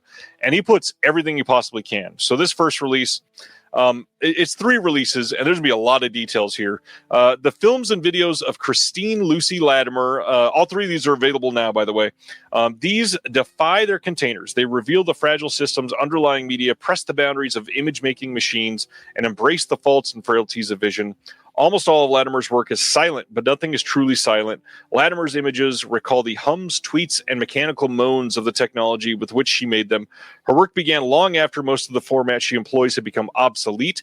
Refusing the universal nostalgia of the antique camera and the antique image, Latimer's works are an undeniably present-facing and playfully disobedient, ethereal, and abstract. Supremely self-conscious yet mystical, they are seances that draw out the ghost in the machine. These are all from 2002 to 2021, and there are 17 different projects from Latimer on this disc. Lots of stuff on here. The main feature here is 61 minutes. Some stuff is in black and white, some is in color. They've got all kinds of different aspect ratios. And then on top of all that, because just like Justin at Gold Ninja, he puts a lot in bonus features. So we've got digital masters approved by the artist Christine Lucy Latimer. We've got new interview with Christine. We've got 14 additional project-specific interviews throughout the disc on fragile systems here. Stephen Broomer also does a visual essay himself, and then there's some selected audio commentary. So essentially, if you're buying this disc, you're going to be able to live in it for hours and hours because there's so much here. I don't even know where to start. I mean, amazing looking release. So sold. Totally unfamiliar with Latimer, but this just sounds like something so up my alley. So that's basically how I feel reading every single one of his releases. Let's go to the second one. This one is Crisis Collision Resolve. These are projects from 1991 to 2017. And this says, through the course of the 1980s, Canadian artist-filmmaker Richard Kerr had gradually moved towards an accelerated cinema, an imagistic cinema of movement, montage, and aggressive sound design. Kerr's work in this accelerated cinema became increasingly total at the same time that he became invested in the model of the teacher practitioner, collaborating directly with the students and working with simple, accessible tools. This gathers 13 of Kerr's films made between 91 and 2017, chronicling an important phase in his creative evolution. Crisis Collision Resolve serves as a portrait of an artist pushing the limits of the moving image while pitching a dynamic dialogue between pedagogy, collective action, and personal vision. Lots of stuff here. The main feature, 2.5 hours long. So again, you are getting tons of extras. Newly restored digital masters approved by the director. New interview with Richard Kerr. Visual essay on Kerr's demi-monde by Canadian filmmaker Stephen Broomer, who runs the label. And then some liner notes in this. Again, like, sounds very interesting. Nothing I'd ever heard of in my life. Yep. I feel the exact same as Ronnie. I wish I had the budget to take a chance on all these. Ben says you can find trailers for these on their YouTube, so go cool. check that out. And then the final one from Black Zero is Slow Run, which is, it looks to me at least, to be the least experimental of these. Slow Run is a raw lyrical portrait of New York City as seen through the eyes of a young Canadian exile. The filmmaker Larry Kardish, at 23 years old, had made his first and only film as a candid love letter to the city, a litany of fascinations and complaints. Kardish blends dreamlike street photography, intimate portraiture, and rhapsodic monologue performed by the filmmaker's fictional surrogate, a young Canadian expat. The narration accounts the lives and relationships of a group of young bohemians and unfolds in parallel to the imagery rather than in dialogue with it, creating a tension between voice and vision, presence and distance. This is from, I think it's 1968, and extras on this. We've got a new digital restoration approved by Larry Kardish. There's a new interview with Larry Kardish. There is a visual essay by Stephen Broomer again, and then liner notes by David Spittle. It's an 80-minute feature in black and white, and to me, this sounds incredible. Yeah. I'm actually not going to lie. Like, I'm pretty unfamiliar with that label. So I'm really excited to dive in and look more into these. Like, I really want to check these out.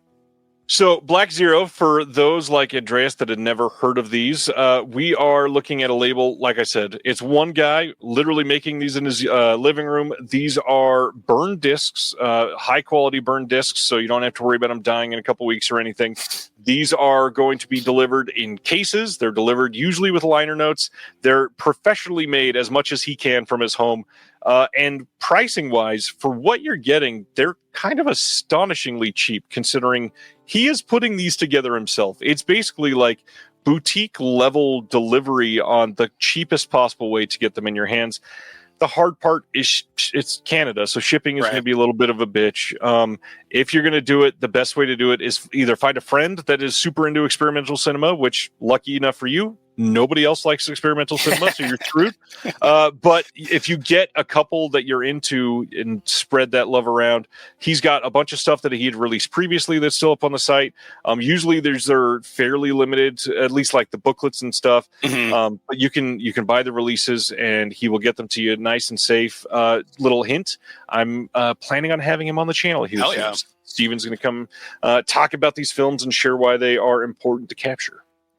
That's awesome. With them and Gold Ninja, like I'll just throw out there, I love Gold Ninja, and always feel like Justin does the same thing a little bit, where it's like the pricing is right. Like I really appreciate the pricing on his stuff, and it also ends up balancing out that shipping. So, I don't know. I don't know. I guess I love one man Canadian labels. What a specific kink! I love it. If somebody has never paid attention to Golden Ninja, I've been re-listening to some stuff that incredible friend of the channel, Bill Ackerman, has done on his show supporting characters. Gold Ninja, Justin DeClue has this incredible interview that he did with Bill years ago. That's, I don't know, like 2.5 hours long, but you hear about the genesis of Gold Ninja and everything he's done. And there's something about Justin is just infectious, and I don't mean in a medical way. I mean, you are just excited about movies to hear him talk about this stuff, and to hear why they're cheap when he's able to put these out, to hear why he puts out as much as he can on the discs. I don't know, there's something very inspiring about it. One of my favorite things is because whenever I get a Gold Ninja release, the first thing I do is I check what the secret movie is. Yep. And I just love his intros too. Like it's like that thing you were saying where that dude just loves movies so much and gets so excited about just the most obscure, like Hong Kong movie that no one has ever heard of, that played on one TV channel once, like 40 years ago. Like I love it. And somehow he saw it 34 years ago, and he's been chasing it down since then. And yes, it was his life's work, and here it is. Next up, as if we haven't talked about enough sales tonight, Vinegar Syndrome, of course, on the 1st of July is having one of their subscriber week specials, which means there's going to be deals. There's going to be your only other chance to subscribe for the second half of the year. And man, we got a lot to talk about here. They are calling it their Alien Invasion Summer Subscriber Week. This is coming to us at 12:01 p.m. Eastern on July 1st, which means not the midnight show. You don't got to stay up late. Yeah. You get to come at noon the next day, and it'll be running all the way through July 7th at 11:59 p.m. There's so much here. It's kind of crazy. So the unveiling of 3 new Vinegar Syndrome titles, including the UHD debut of a film by Dario Argento, another giant monster on UHD, the latest double of 60s roughies from Distrib-Pix and Something Weird will also be revealed. 22 different partner label releases. Good Lord. One of them from a brand new partner label. Amongst them, the recent VSP theatrical release of They Call Her Death, which has been getting pretty decent reviews. That one's going to be released not by VSP or Vinegar Syndrome, but by Yellow Veil, actually. And then, of course, an abundance of new merch and clothing. Every day at noon, there will be new sub-label releases, so they want you to come back to the site every single day next week, so be prepared for that. Melusine will also have a big budget epic from Quality X, a Peakorama Blu-ray of 2 Vinegar Syndrome classics, and then the Distrib-Pix and Something Weird Roughy Double. You'll be able to get that on the Melusine site as well. So our schedule, this is where it gets crazy. So July 1st, 3 Vinegar Syndrome titles, 22 partner labels, new merch, catalog slipcovers, and then a bunch of stuff is going to be on sale.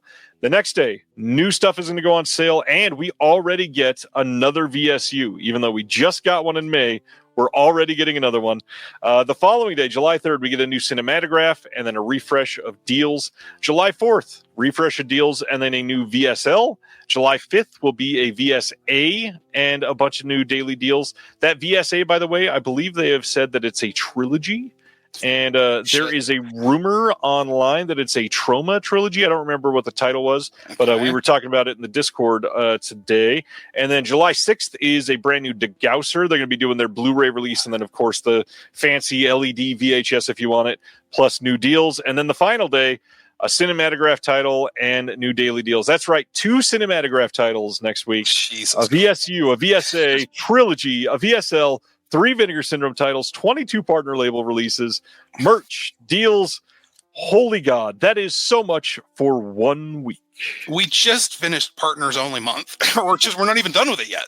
I feel like I just put in my order for the I bit on that Saturn's Core 10 disc set. Nice. So it just doesn't end. It never ends.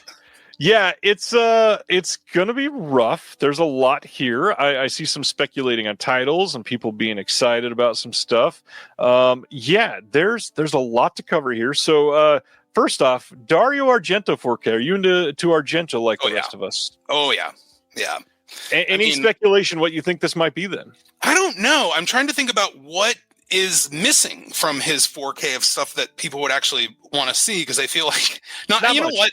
I feel like there is some later Argento stuff that I feel like gets a bad rap that I kind of still enjoy, but I just can't imagine they're going to do a 4K for Card Player or something like that. Like, as much as I enjoy that movie, but I don't know. So am I missing something? Am I like forgetting? Because I feel like Severin like basically covered everything else that every other label had done. Severin did the off-the-wall stuff. Sam's watching live. Sam says, may have a cover in this batch. Interesting. Dying to see what that is. So the Argento piece, there's a few things. My guess, and I know nothing, by the way. I know nothing about this batch of releases. I'm betting that this is just going to be a really boring Argento upgrade that people will be like, okay, we've had 9 releases of this. So I think it's going to be something like Sleepless, most likely, because that's been a little easier to license in the past, and it's an Argento 4K, so it'll sell well for them. That being said, there are some things that could be decent here. I've seen a bunch of people speculate that it could be Mother of Tears, which has never even gotten a Blu-ray release in the States. Nope, I have that. That's a Dimension Extreme DVD. Yep. So on that note, because it hasn't gotten a Blu-ray, and it specifically says a UHD debut, not a high definition debut, I have a feeling that it will not be that. And there's probably a problem with that in the US. It's probably got some rights issues that it will just not be able to come out. We got some people guessing Inferno. The issue here for John and for Sibner, I am hearing, and the big rumor for the last few years was that Disney owns the rights to Inferno, so it was never going to be able to happen in the US. I had also heard from somebody else that they had looked into it, and Disney doesn't own the rights, but I don't think it's going to be Inferno anytime soon, unfortunately. How did Blue Underground release that then? Because they released that Blue... God, what is the release date on that? That's an old one. I remember picking that up forever ago. Yeah, Inferno originally came out in 2011. So that's why in 14 years, a lot happens. Like, they hadn't even owned Fox yet. The hard part with Argento, and this is where I don't mean to talk shit, but we're going to go there for just a second. He's made some real stinkers. Like, there's a few movies that this could be that people are just going to be like, oh God. And honestly, that includes Mother of Tears. Most people hate that movie that have seen it. He's made some really bad movies, but just attaching his name to it will get people excited and a Dracula 3D UHD would sell out with a slipcover in 5 minutes. It's true. It's true. I really could not argue with that. There was, I think I missed a clue for a cinematograph title. Oh, here it is. Including the 4K debut of a new Hollywood masterpiece. So that has people speculating some big things of what this could be. Cinematograph has played a little loosey-goosey, to say the least about this. So what's a new Hollywood masterpiece? It could be a handful of things. It could be a real masterpiece. It could be something from a director that everybody loves. I don't know. This could be many different things. No idea. But I mean, everything they've announced through that, I mean, Cinematograph has been a home run. So... Nice. There is a lot to go over. Next week is going to be busy. It's going to be hectic. It's going to be so tiring for me posting all these announcements. The show next week with Will is going to be hellacious, because I'm also hearing, I think the way that I have this right, Shout Factory, they're announcing their stuff on Monday, and I believe that they have specifically stated that they have, and I can't believe I'm saying this about Shout Factory, but 25 releases, not films, releases coming out on Monday. And if that's the case, dear God, because we are likely getting at least 1 to 6 of these new Golden Princess titles that they're putting out of the Asian stuff getting announced. But that's only a little bit. If there's actually 25 releases, that's a lot of stuff to upgrade to 4K in 1 month. Yeah, that's and especially so I have like PTSD from missing the Slumber Party Massacre 2-3 Blu-ray, because Slumber Party Massacre 2 is like one of my favorite movies ever made, and I'm like so thankful that they re-released it with the first one on 4K, but not having the third one haunted me for like 6 years until I finally found a copy that wasn't like absurdly priced. But like, so if they release Slumber Party Massacre 3 on 4K, I will be very happy, but I will be very sad. So I believe that is impossible from what I've heard behind the scenes. Me too. So thankfully that is probably not happening. Craig says maybe we should just pile on and announce everything we have lined up all the way into 2027 next week for us. Oh my gosh. I would love it. Mozart's Ghost says next week will be a support group show. Oh my God. It's going to be a long week next week, so be prepared, everybody. So that's Vinegar Syndrome. We'll be here all next week. Next up from Kino, following up everything we just talked about with The Rock. August 26th, we're getting a 4K of The Rundown, the 2003 film with Sean William Scott, The Rundown. This movie is worth watching at least once for Christopher Walken. Mm-hmm. Not much else, but he is rather funny in this. This is going to have new audio commentary by Mike Leader and Matt Rutledge, and everything else on here is a archival extra. But The Rundown, how do you feel about this one? You know, I was like a junior in high school when this came out, so I definitely have like a little bit of nostalgia for this like early 2000s garbage, but I'm not going to extol like that's some hidden masterpiece, but I do appreciate that Kino is giving it a little bit of attention. Yeah, it's nice they were able to run down the rights. I'm sorry. I should have tried harder. 88 films. They've got a bunch of titles they announced that they will likely be delaying here soon. That's a joke. They did not announce that. They did announce these titles. First one, September 29th. We got a 4K and Blu-ray release coming in the UK of Heart of Dragon, the Jackie Chan film from 1985. They had done this on Blu-ray, 2018, 2019, something like that. I don't know if that one's been available still, but it's nice to see this come out. It's got Sammo Hung in it. A lot of people love this one. This is going to have two versions of the movie. You got the Hong Kong cut and the Japanese extended cut, which is 8 minutes longer. There is a bunch of different soundtrack options on this, all kinds of archival extras. New audio commentary by David West. There is a making of special. It's almost 49 minutes long. Behind the scenes special video for the pre-release event of this, but they are kind of crushing it with the Jackie Chan 4Ks right now. Oh yeah, I mean, 88's just like the care that they've treated just like Hong Kong genre cinema is. I am so greatly appreciative of it, and I don't know, like I this is one I actually haven't seen. I will watch any Jackie Chan movie, any Sammo Hung movie, so I'm very, very excited to check this one out. Chris is sharing that the brand new release from Fun City Editions is only $15.99 right now. Breaking Glass is $15.99 on Amazon. That's pretty damn cheap. Good to know, Chris. Thanks. This is something that made a lot of people happy. September 22nd, 88 is putting out a 4K and Blu-ray release of Hackers from 95. How do you feel about Hackers, sir?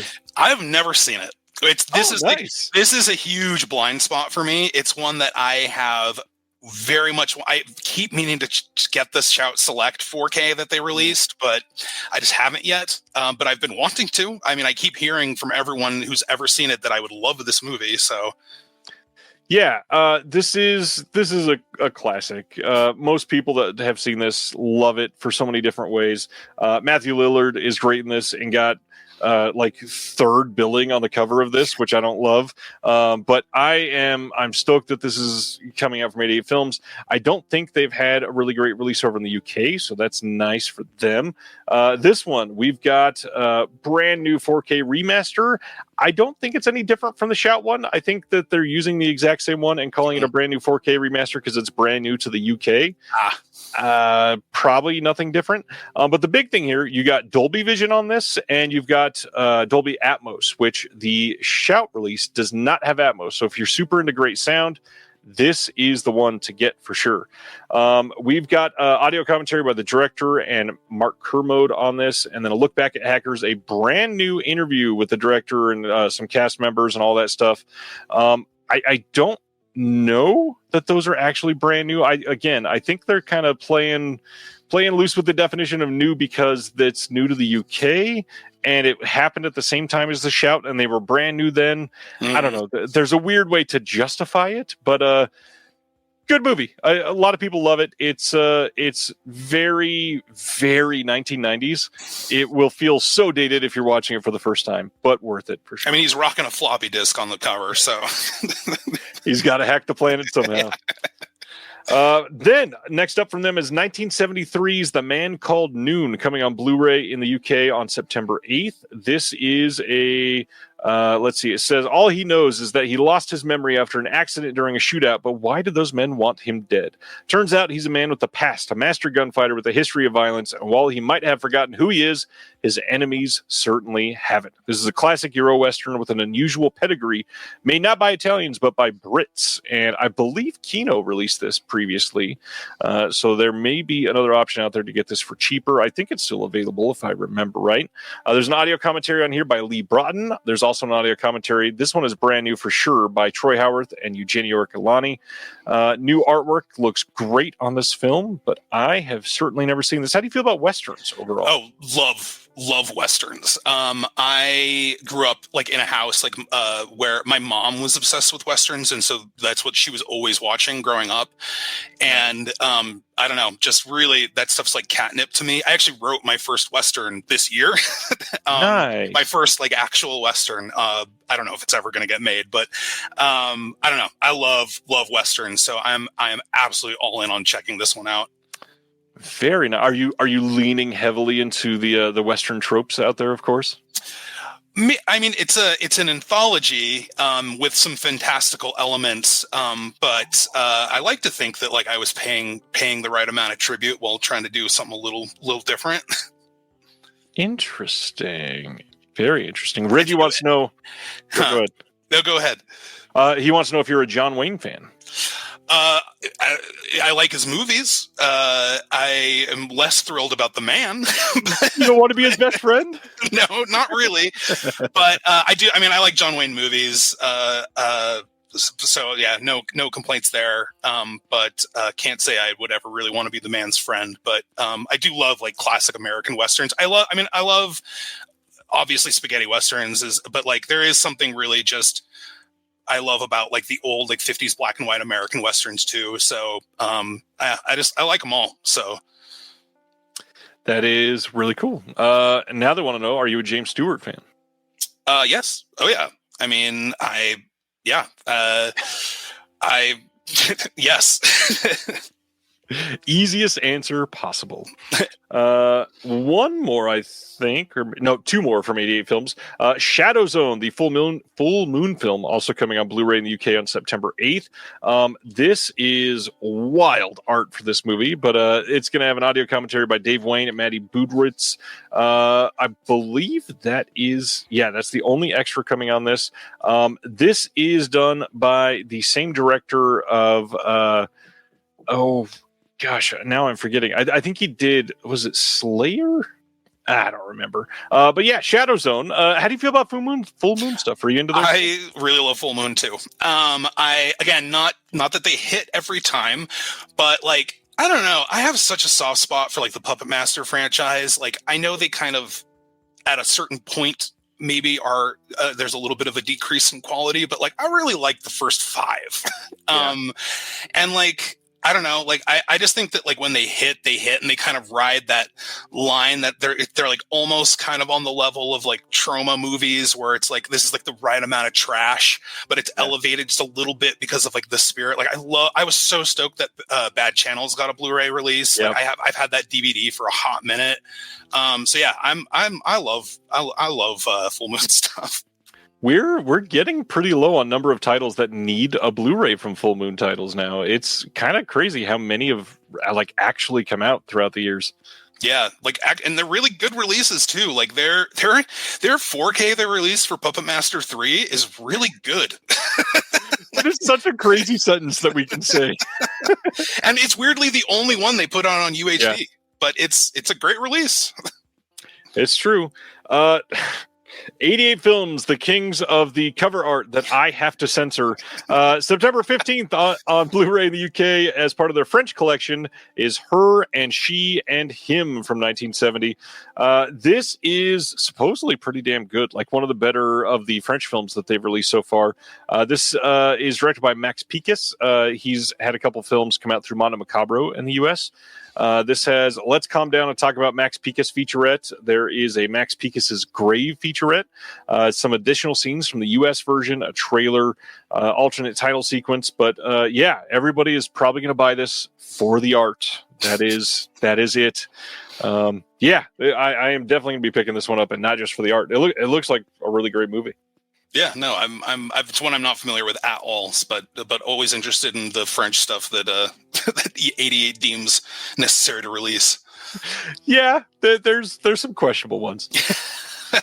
Over in the UK, 101 Films is releasing Bad Lieutenant on 4K on August 18th. This, of course, got a UK or 4K from Kino here in the States fairly recently.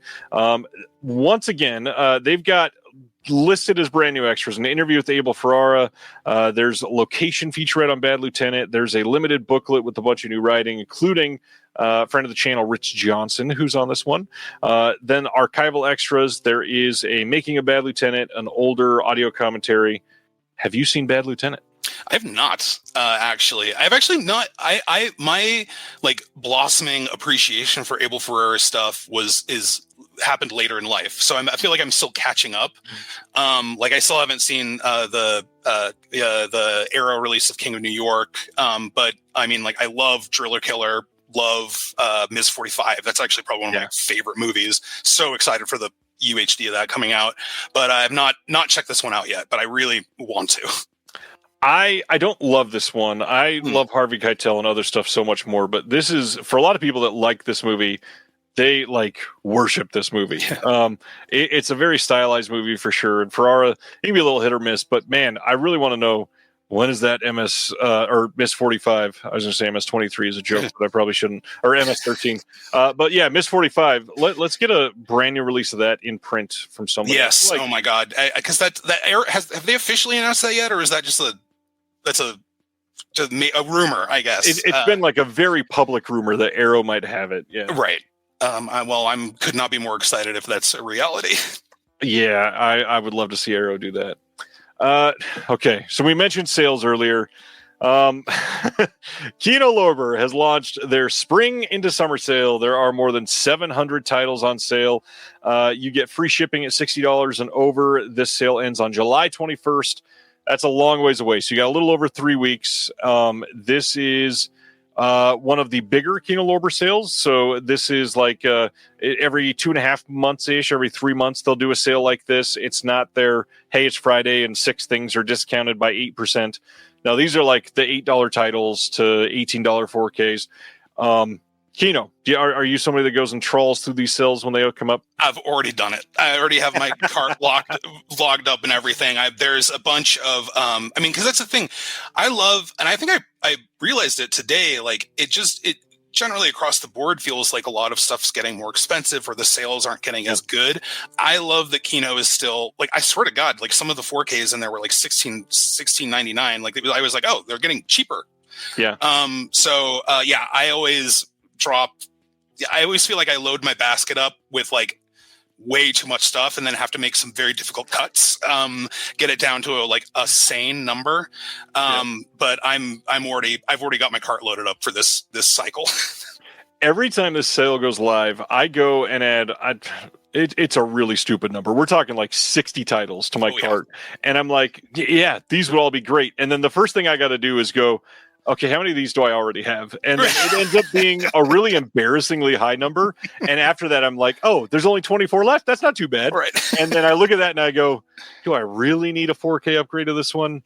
No, probably not. And then after that pare down, I'm down to like 11. I'm like, okay, but do I need to buy 11 things? Probably not. Let's get this to like as close to 60. So there's a lot of embarrassing cuts there. Right.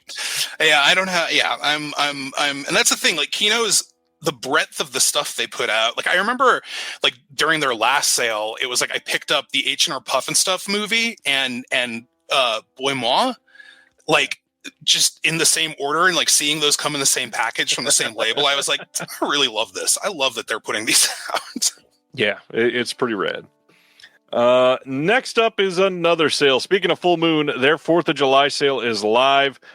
This is one of their better sales. Again, Full Moon does not do a lot of full site-wide sales. If you're going to shop at the sale, click that link that I just put in the chat there. It helps me out ever so tiny amounts, if you don't mind.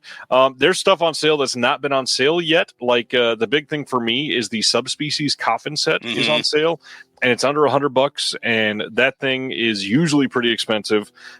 They've got Delirium magazines on sale. They've got their box sets on sale. I believe they are sold out of their mystery boxes already that they were doing, but I mean, there's figures for sale. It's kind of crazy what they're doing.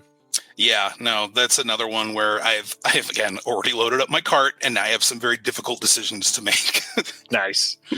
Yeah, Full Moon is a little wild. All right, let's talk about Raw Meat. We talked about this a couple months ago when they teased that it was coming, but we got some details. So September 30th, Blue Underground is releasing on 4K, on Blu-ray, and on DVD. Raw Meat, a.k.a. Deathline, that they had released previously. You can get this on September 30th. With a new restoration. They don't mention a new scan. It's probably the exact same scan. It's just been more restored. This is a brand new restoration from the, what do they call it here? 16-bit from the uncensored OCN with Dolby Vision HDR and a new Dolby Atmos audio mix. On this disc, we're going to have a commentary number 1 with the director, writer Gary Sherman, the producer, Paul Maslonsky, and then the AD, Louis Moore O'Farrell. A second commentary with Nathaniel Thompson and Troy Howarth. And then on the Blu-ray disc, there are some archival extras on there, newly expanded poster and stills gallery, all kinds of stuff on there. Blue Underground.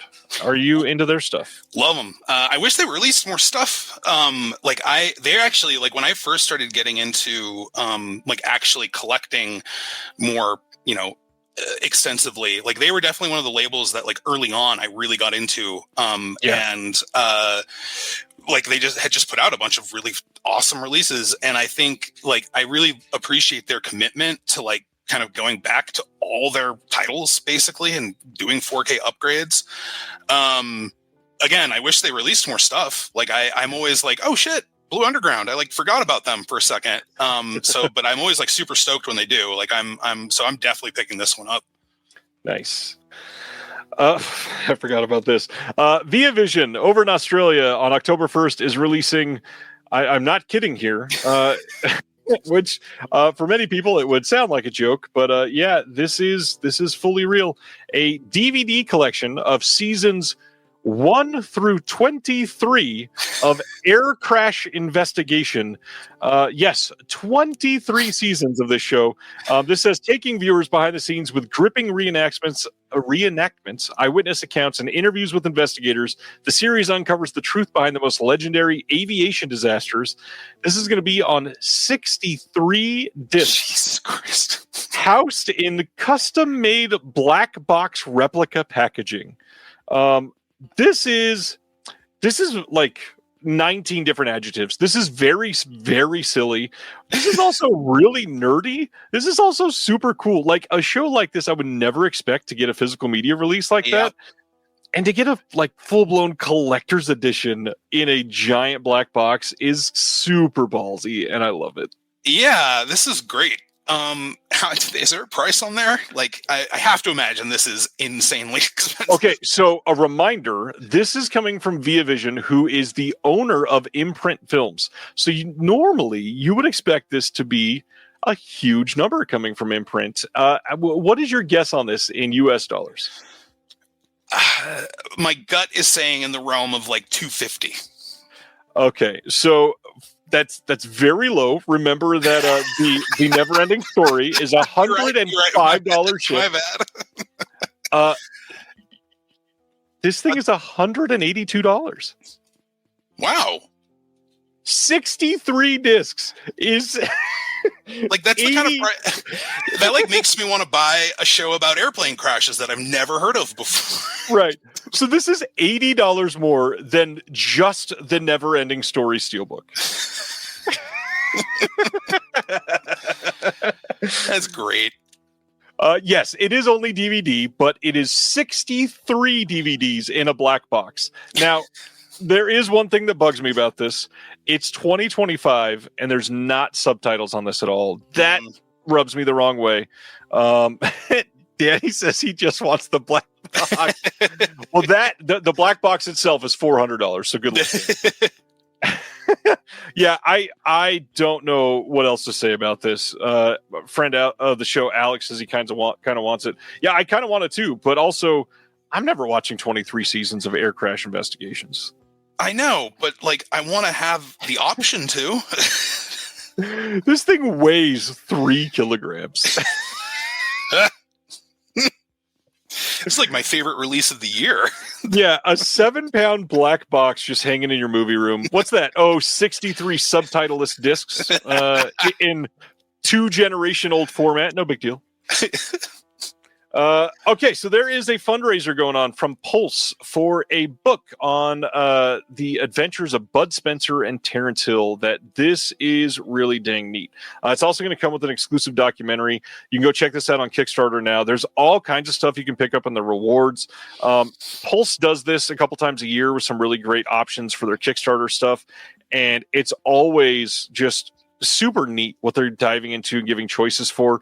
Like the big thing, Pulse, for those that don't know, Pulse, I believe, is headquartered in France. I think they're a French company, but they're like, you know what? We want everybody to enjoy this. So for the book itself, there's like 4 different language options to choose from. That's awesome. So cool. Yeah. Go check it out if you're into it. A lot of these movies that they're going to be talking about are not available in HD in the States. So that's something that a lot of people are not going to love. But yeah, you can get this in English, French, Italian, or German. So hey, go support them. Sense and Sensibility from 1995 is getting a 4K release on August 19th. Now, this is not technically the first 4K release because it was released previously in that elusive Columbia Classics Volume 1 from Sony that came out. It has been locked in that box since then. Very out of print, very pricey, and now it's available, making a lot of people wonder, will we finally be able to get a standalone version of Jerry Maguire? Possibly. Who knows? Sense and Sensibility, classic 90s, like Little Women type flick. How do you feel about this? Have you seen this one? I have not, actually, but it's like, I don't know. I'm a little bit of a sucker for a good, like, 90s period piece movie. So I don't know. I'm definitely open to checking it out. I remember Emma Thompson being great in this, but I've not seen this in a very, very long time. I don't know. Great cast. I should probably see this again for sure. Mozart's Ghost says, I have a thing for Emma Thompson, and I still haven't put my finger on why. I mean, it's the accent, let's be honest. But she's beautiful. I mean, look at her. Why did that skip one? Because it's pretty skippable. Coming soon on 4K from Warner Brothers is The Accountant 2. This is the die-hard sequel to The Accountant that everybody was after, starring John Bernthal and Ben Affleck. Unfortunately, there is literally nothing else on this disc except for the film, which in 2025, that is rough. No, as far as I can tell, not even a trailer, no featurette, nothing. Yeah, I enjoyed the first movie. Never saw it. Yeah, here we go. Next up, Classic Flicks. We got some updates from them. The first is on September 23rd. They're putting up a DVD collection of The Unexpected, the complete series, but not quite. It's the complete series Volume 1. This is coming as part of their Rare Television line. If you want to finish this set up, they will be putting out more volumes of it eventually, of course. This is from 1952. This is an anthology show, has all kinds of guests on it that you'll probably recognize. Thanks, John. Sense and Sensibility was locked into Columbia Classics Volume 2, not the first one. I apologize. I misspoke there. Classic Flicks does some great stuff, and they certainly do not get enough attention, so hopefully people are paying attention now. But if you're not, they've got some other announcements. They are putting out 10 Laurel and Hardy feature films over the next few years. These are all going to be coming on Blu-ray, and they are Pardon Us, Pack Up Your Troubles, Sons of the Desert, The Bohemian Girl, Our Relations, Way Out West, Swiss Miss, Blockheads, A Chump at Oxford, and Saps at Sea. All 10 of these will be coming as double feature Blu-ray releases, not like a box set or anything like that. And it's going to take some time. They're still restoring them and all that. They just wanted everybody to know, hey, these are coming. 9 out of the 10 will have fresh scans and be restored by Classic Flicks themselves. Troubles is the exception here, as that had already been licensed from the UCLA Film and Television Archive. They already restored that, so it's ready to go. There is some upcoming announcements too. The next announced release was supposed to be the TV series Lock Up, the complete series Volume 1, but they pushed it back because they found a new source for the 35 millimeter materials. So they're going to be doing that better than they had planned originally. And then after The Unexpected, which we just talked about a moment ago, they are going to be putting out Laurel and Hardy, the Restored Features Volume 1, The Little Rascals, The Restored Silence, Volume 2, which you can see the cover art on the screen there right now, and then probably lock up the complete series of Volume 1. They also still have TV series Angel, Volume 2 and 3 upcoming, as well as Mickey Maguire Silence, more Hop Along, 2 unannounced TV shows, and more. Classic Flicks doing a lot of stuff for old films, which is just so great. Mm-hmm. And TV too. I mean, I that's like something that I feel like is kind of gets forgotten about sometimes as older TV. And I'm always so heartened by seeing people like take a lot of love and care to like old 50s TV shows that would otherwise just disappear. So yeah. And literally disappear. Like many of these will be literally thrown in the trash or lost in a fire or, oh no, they all deteriorated and simply don't exist anymore. Next up, I put up a new interview on the channel this week with Beth Morris, who does all of the standard art for Deaf Crocodile, like the sleeve art. She's an incredible artist. Got to talk about some deeper things like AI, of course, and then her process behind these, the software she uses, how she literally got started just through a random contest and was able to speak to Peter Strickland on the phone. Amazing. What an incredible story. Go give that a watch if you're into it. She's done all kinds of physical media releases. I hope you enjoy that. And then that's you. And then we got a couple other things. Cape Light, who is this really hard to pin down boutique label. They put out stuff primarily in Germany, but they release all over the world. They are doing their one title a day announcements for a week, and we've got 6 of those so far. And a couple of these were exciting enough that I wanted to mention them. So Double Impact, the Van Damme film from 91, is getting a 4K release in a media book in the last quarter of 2025. The brand new Toxic Avenger film is getting a media book in the beginning of 2026. Thunderbolt and Lightfoot from 74 getting a 4K media book with new artwork. Also is available as an upgrade if you got their Blu-ray media book. Children of the Corn getting a 4K media book from them. That will be coming with Dolby Vision. Flow from last year getting a 4K media book with a big 48-page booklet. It's going to have some concept drawings in there as well. The one that's exciting to me, though, 1961's West Side Story getting a 4K media book coming this Christmas with Dolby Vision. If they don't release this in the US, I really hope somebody else does soon. I would love to see this get like some big acclaim. Like it'll probably be the studio, I got to be honest, because it's still semi-big here. But I would love somebody like Criterion to put this out, to give it just that cachet. This is incredible. As somebody that was so stoked about a year and a half ago I still can't even believe I can say this sentence, but Richard Bamer, who played Tony in West Side Story, has been on this show. And to be able to interview him was one of the peak moments of my life. I mean, somebody that worked with David Lynch closely multiple times, was in fucking West Side Story in 1961, that was on the forefront of like resistant civil rights documentaries. Yep. He is just an absolute inspiration, and God, I hope they do this right. Yeah, agreed.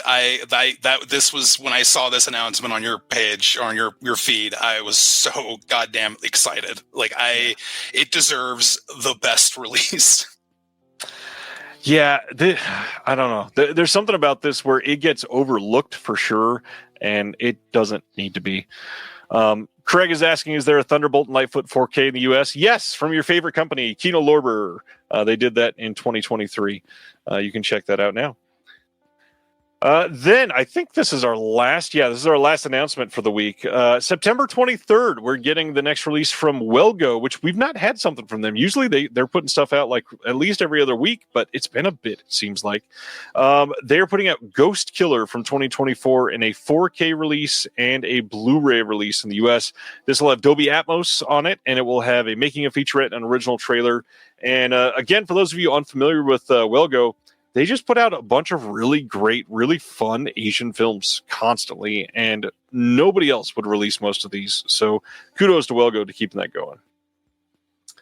All right. That was it. As a reminder for what's coming out next week, let me go ahead and share this other tab.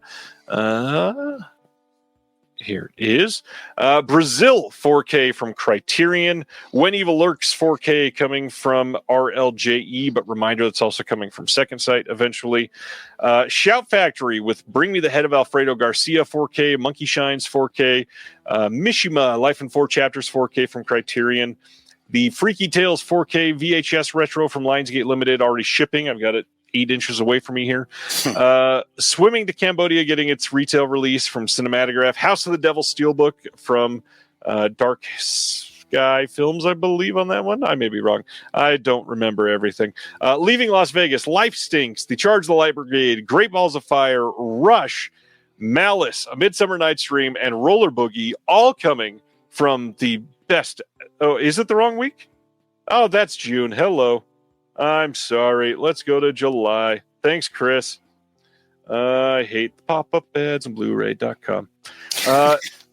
So next week, let's actually talk about the real titles. The Big Heat 4K from Criterion. Warfare 4K from A24. Alexander Revisited 4K from Shout. Primary Colors 4K from Shout. Death of a Unicorn 4K from A24. Did you see Death of a Unicorn? I missed it. It looks intriguing, and then it got terrible reviews, and I still want to see it, but I don't know. I'll check it out when it hits Max. Yeah, that's about how I'm feeling. Tales from the Void. This is a Screenbox release that's supposed to be pretty damn good, actually. I'm very curious about that one.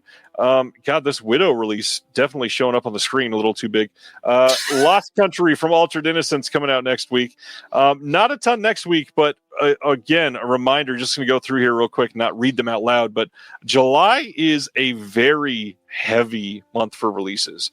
There is so much coming out in the next couple months. Good luck for everybody that is after so many of these, because my goodness, we got a lot to talk about. But that's it. We finally get to the film discussion portion of this. First off, well, I shouldn't say it like that. Animation for grown-ups, Andreas. Have you always appreciated these? I think maybe, I don't know. I think when I was younger, I found it kind of scary. Because I think your mind is so constructed in a way to kind of expect animated films to be safe when you're a kid. Yeah. And so when you stumble across something like, I remember seeing the Pearl Jam video for Do the Evolution as a kid and just feel like I was going to have a heart attack. And so I think as I grew up, I kind of felt, and the more and more that I was kind of like introduced to anime, and just, more off the beaten path animated films that I don't know. I feel like at a point I just started really appreciating that, I like that I can still keep up with this medium that I like, but at least it's speaking to me as I'm maturing. That not being said, I don't love animated movies for kids too, but I think that there is something that's been very nice about, there being animated movies for adults. Yeah, I totally get that. Absolutely feel most of that the same. I was trying to think of this earlier, what was the first animated movie for grown-ups that I saw? I couldn't remember if it was maybe The Plague Dogs, something like that. I don't know. There's so many of these that I have loved throughout the years, but there's also so many of these that I don't know. It feels like there was a long middle period where many of these were just very hard to see. Mm-hmm. Some of them there was no materials, or honestly, there was probably very little demand for many of these. Yeah. But there was always the classics, Watership Down was always available to see. Mm-hmm. Bakshi wasn't quite always available, but at least one or two of them was pretty much always there. But man, once you get past those surface level ones, there is this world of just amazing things all over that you can catch. I'm very excited to check out your list tonight. So as we get into this, did you have rules for yourself? Anything but when deciding your 5? No. I think it was because there were some that I definitely went to that I was oh, that feels like it would fit. But it was honestly, I avoided movies that were technically meant for kids, but still scared me. Right. I avoided those. So yeah, that was really it. It was and because the thing is there are some in here that I feel are meant for maybe not adults, but for not for kids that aren't yeah, right. Yeah. Like, but like don't necessarily feel as sort of like dangerous as some of as some of it does. But so yeah, that was basically it. As long as it was like just not something deliberately geared towards children.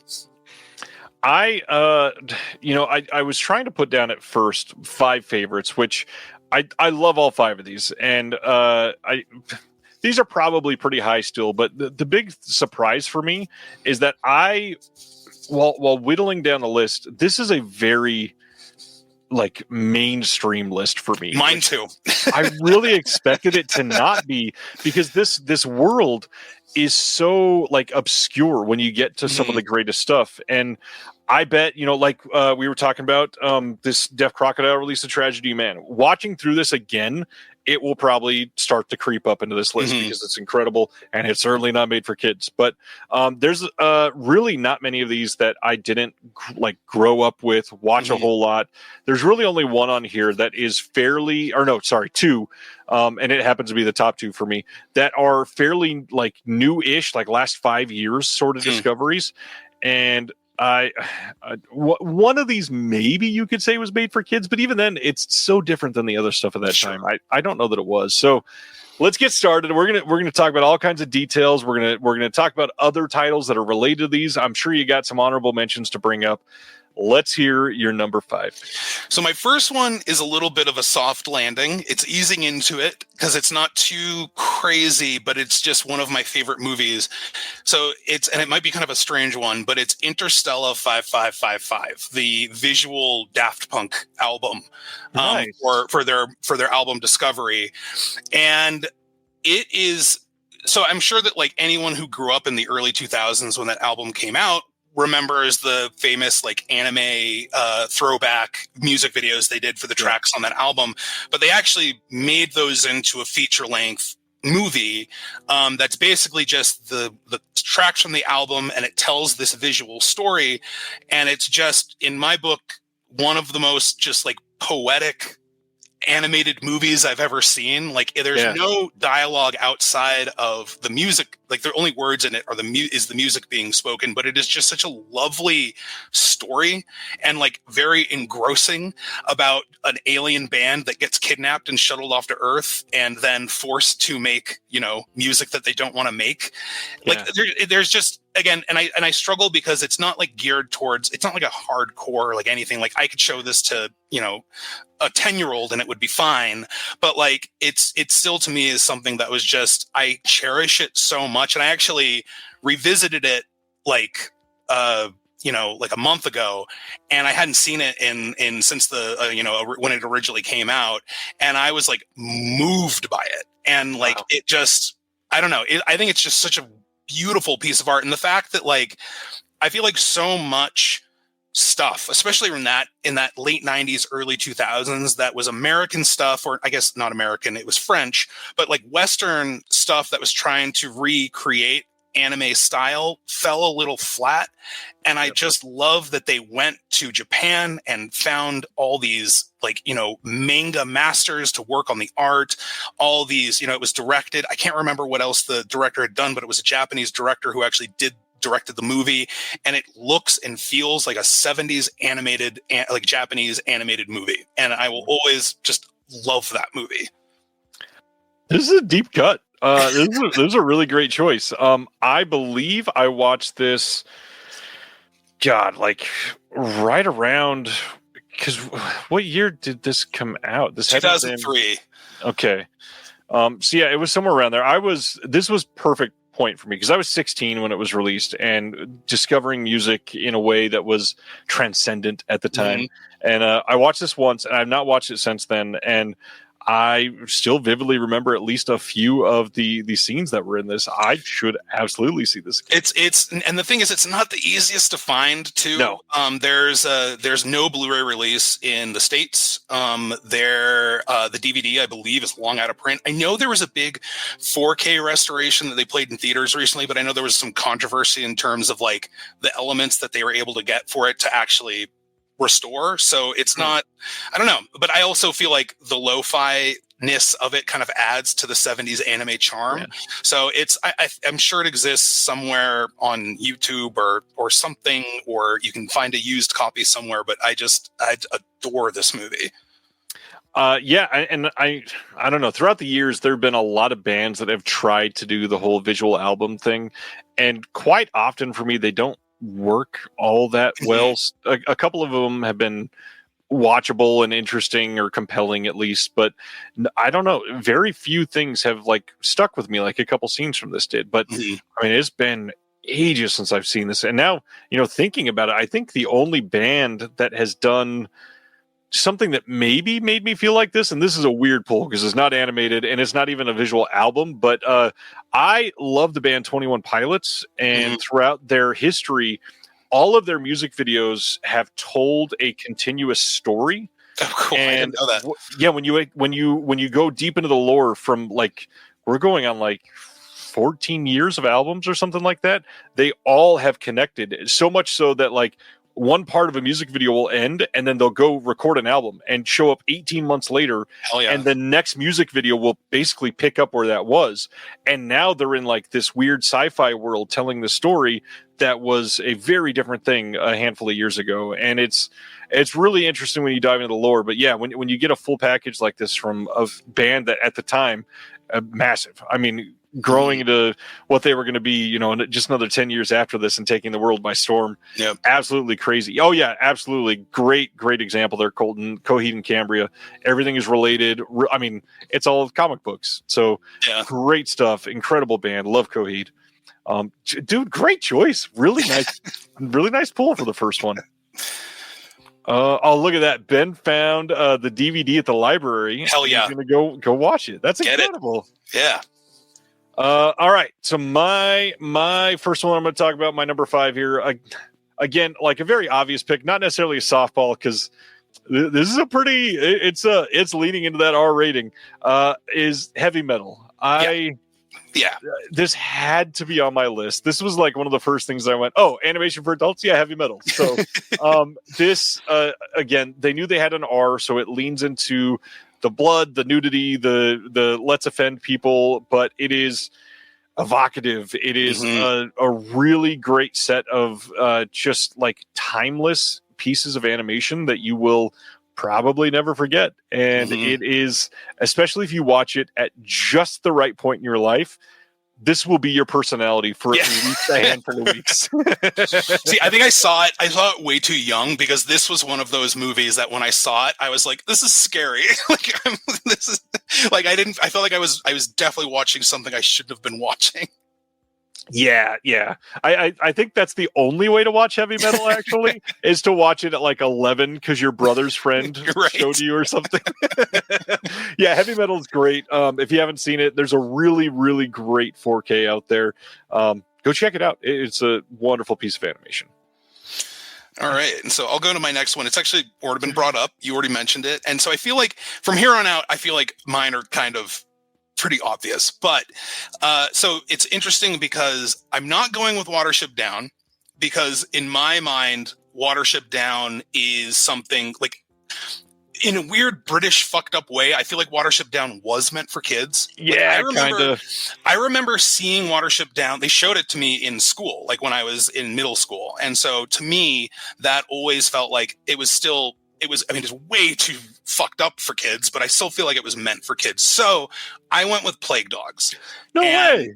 Yeah. I mean, it's so random that I brought that up. Like most people have still never seen Plague Dogs. That's I great. fucking love Plague Dogs. Nice. It's, so for anyone who doesn't know, it's the other movie directed by Martin Rosen, who did Watership Down, and it's adapted from a Richard Adams, who wrote Watership Down book. And this is the story of two dogs who escape a testing lab, who may be carrying a disease, in the manhunt or the dog hunt that goes on across the UK for them. It is one of the bleakest fucking movies I've ever seen in my life. It is, and I'm like a dog lover, and like, so watching dogs go through what they go through in this movie is so hard. Like, if you're the kind of person who cannot handle a dog dying in a movie, this movie is going to be hell for you.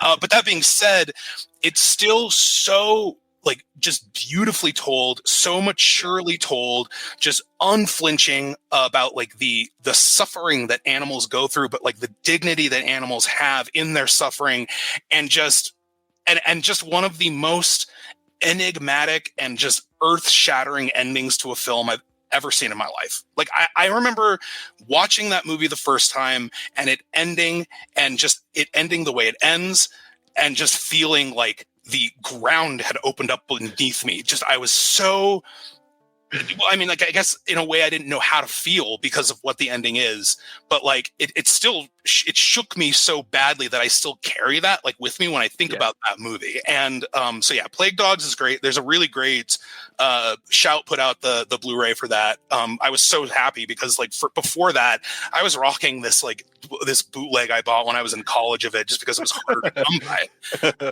But like, so yeah, Plague Dogs is great. It's a rough one, but it is great.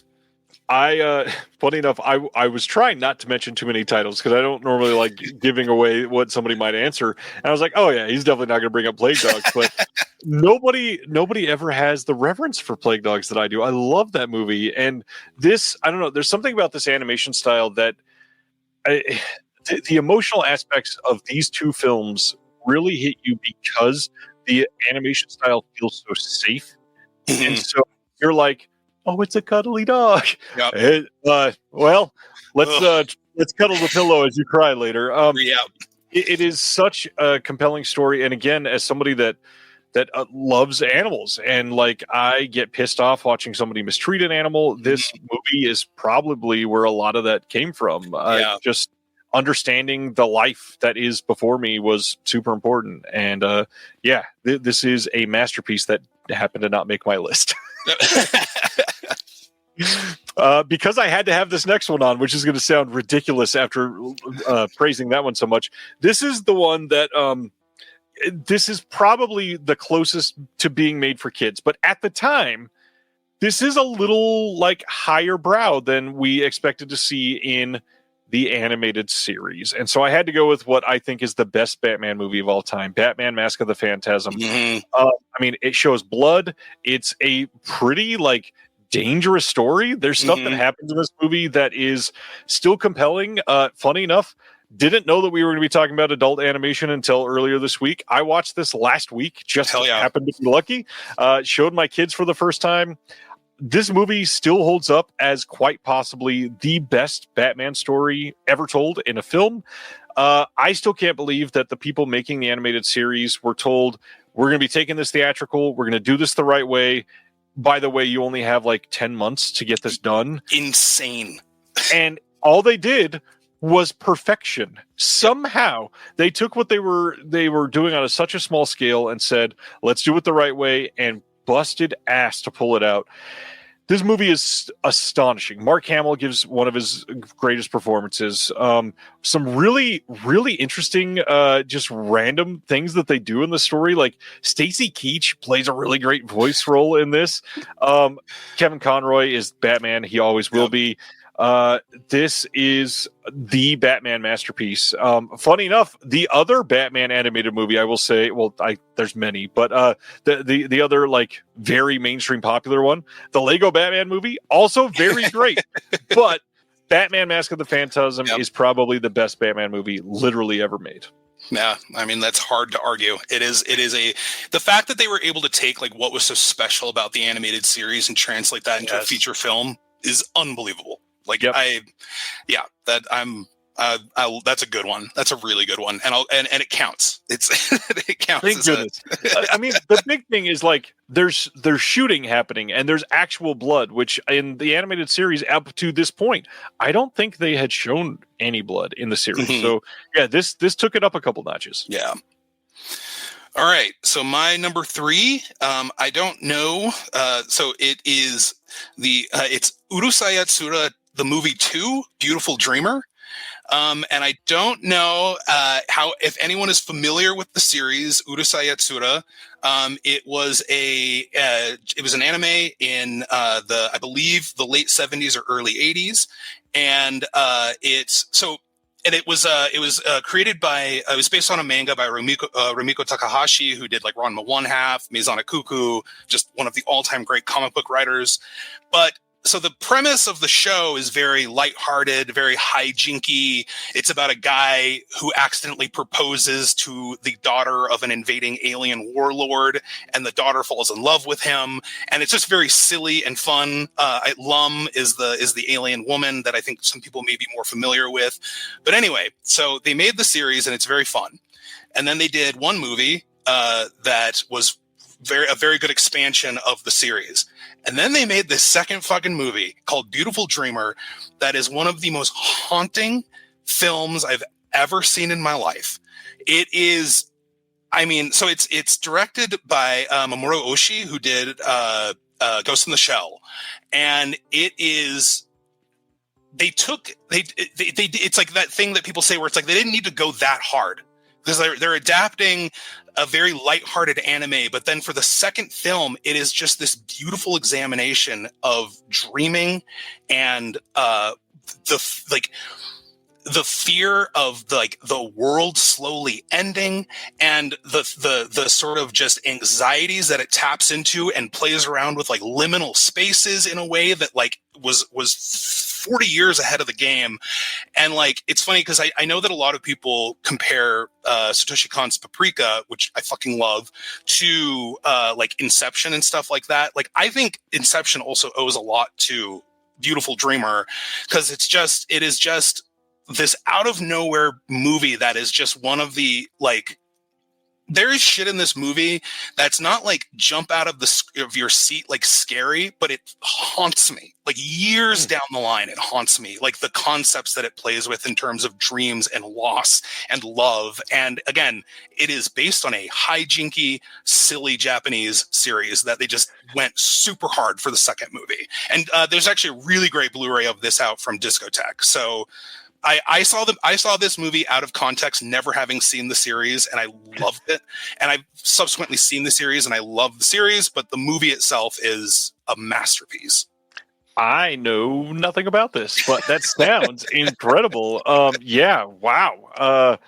I don't know what to say. I am sorely lacking on the anime that I've seen, which is wild. I mean, I don't know how I've not just sat down and watched them all. The hard part, I think, for me is watching too many of them back to back. They start to get very samey, and I want to allow them to like breathe and have their time and make an impact. But then I just don't make time for them because there's so many other great things to watch, and I probably should. I know that I would love them.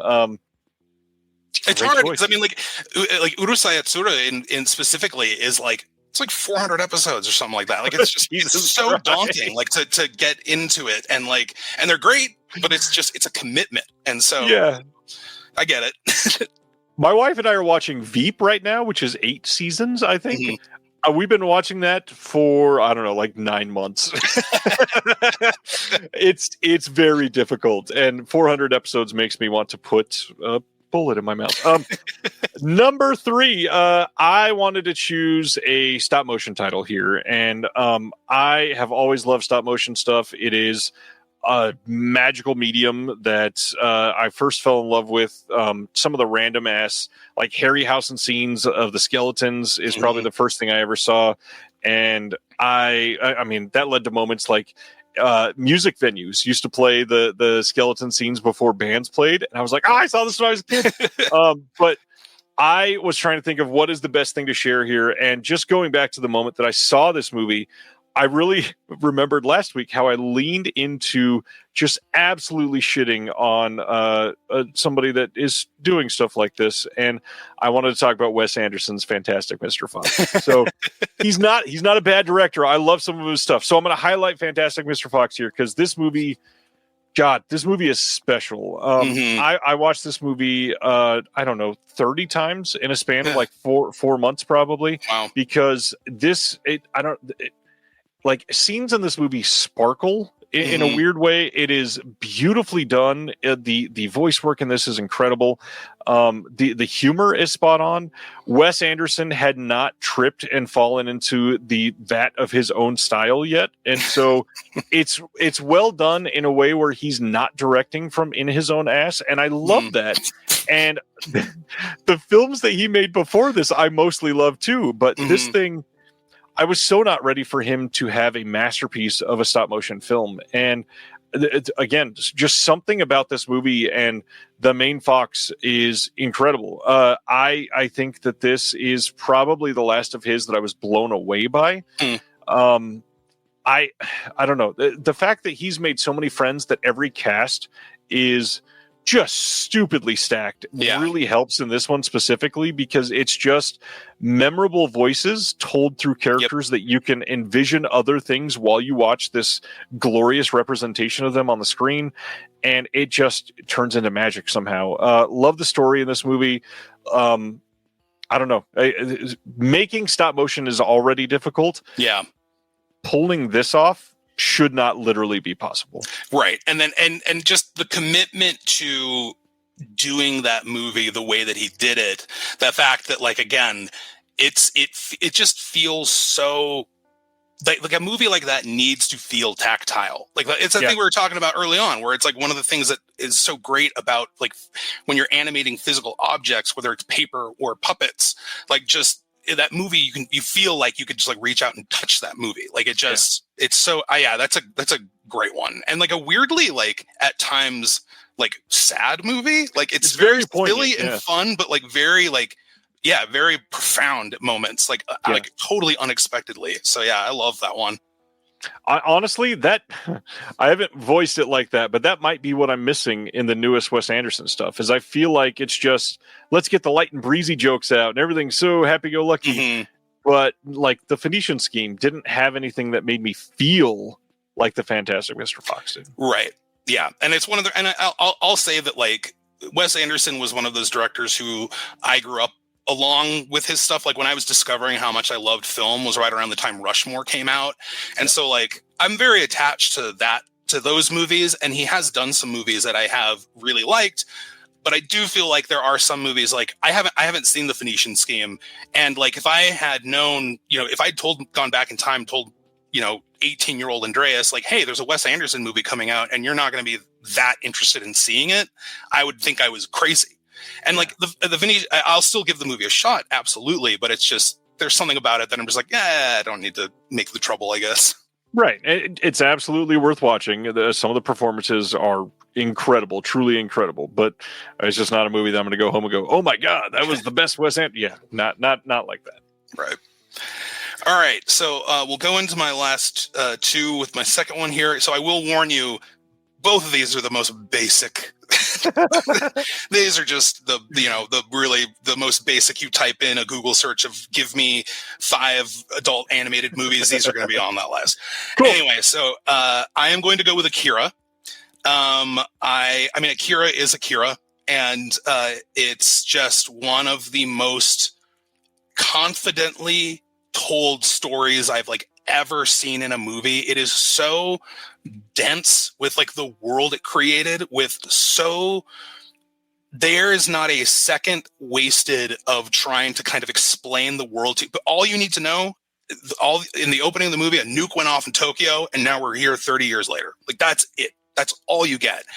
And, like, the way that it creates such a dense, rich world just through the way that, like, they animated it and just the kind of, like, minimal way that they, reveal the story as it goes along is just breathtaking.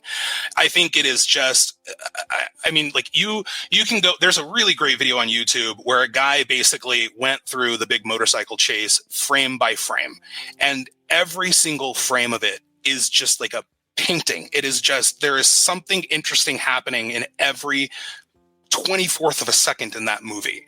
And I just think that, like, it is, and then obviously it's beautiful and confidently told, but it's also just, like, a really fucking good sci-fi movie that, like, is so like gross but like you feel so attached to the characters. Like I think it particularly has just like an incredibly touching finale, in a way that like I get like teary-eyed watching the end of Akira. Like I don't know. It is just, I just think it's like one of the most magnificent movies ever made. And I know it's a super basic choice, but I fucking love that movie. Yeah, so as Gary just said in the chat, I literally just got Akira. I've not seen it. Oh shit! I've never seen Akira. Again, way behind on anime stuff. It would be absolutely wild for me to have an anime pick here because I've seen so few of them. This would probably be the one. This is the one that everybody says I have to see. So I've eventually relented. Just got it in.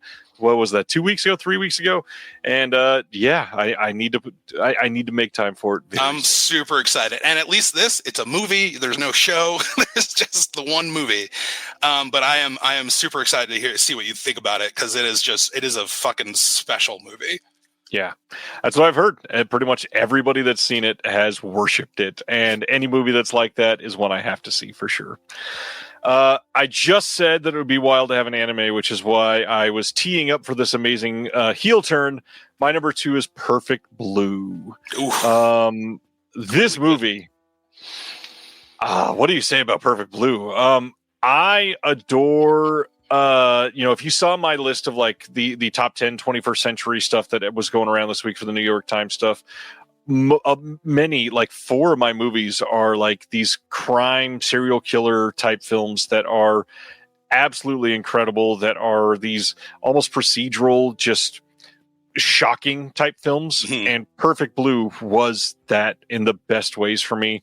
I also, growing up with a music background and loving animation, this ticked like every box for films that it possibly could for me. The music was really well done. The animation is just stupendous for when it came out.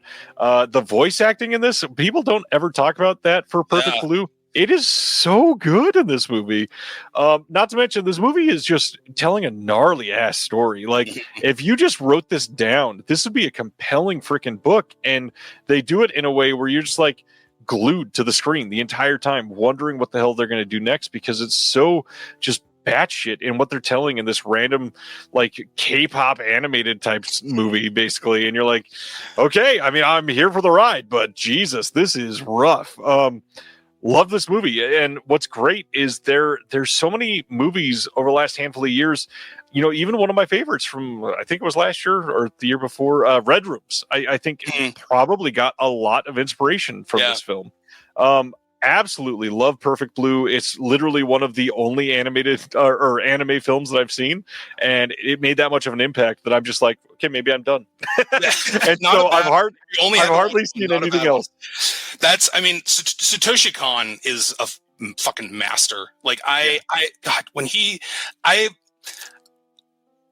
obviously it's a tragedy when anybody dies, but I remember when Satoshi Kon died, like, because he died so young. That was one where I just felt you instantly felt the absence of that dude's work, like what could have been, what else he could have made, because Paprika is a fucking masterpiece, like Tokyo Godfather, just everything that he made was so goddamn wonderful and different, and like, so I adore Perfect Blue. That is a magnificent movie.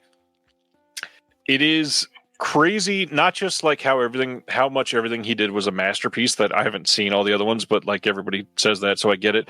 But the fact that they are all so impactful from one director is like immediately legendary status. It is crazy how much he's been able to have that impact.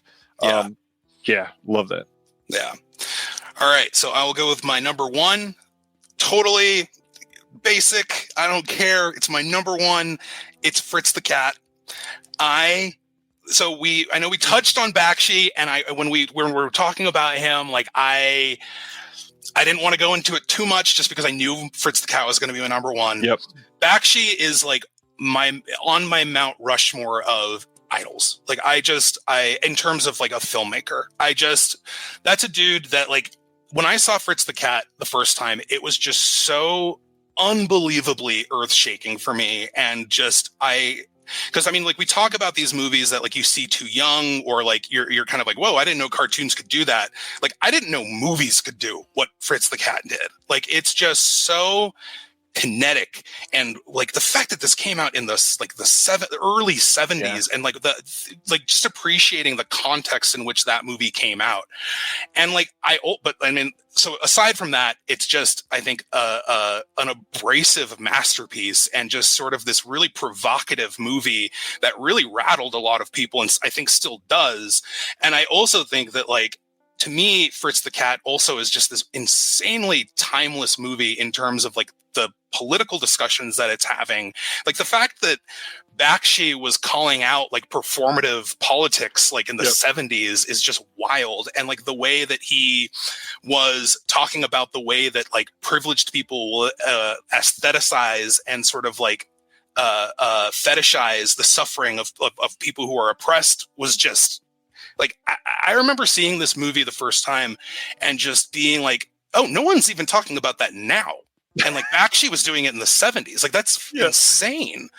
And it's just, I don't know. Like it's just, I know it's like a very problematic movie for some people, and which it's hard to argue. I mean, like, but it's just, I think it is just one of the most beautiful pieces of art ever made. Like it's just bursting with like vision and imagination, and like and Bakshi is one of those people, like I could listen to that dude wax on about the industry and his process for like, I remember back in the day before podcasts were a thing, I used to have this like 40-minute Bakshi NPR interview on my iPod Shuffle that I would just listen to on walks, because it was just so, I just love the way that he thinks about things. And I don't know. So Fritz the Cat, and so I could honestly talk about, you know, Coonskin and Hey Good Lookin' and Heavy Traffic and just American Pop. Just like all of his movies are masterpieces to me, but Fritz the Cat is the one. That's the one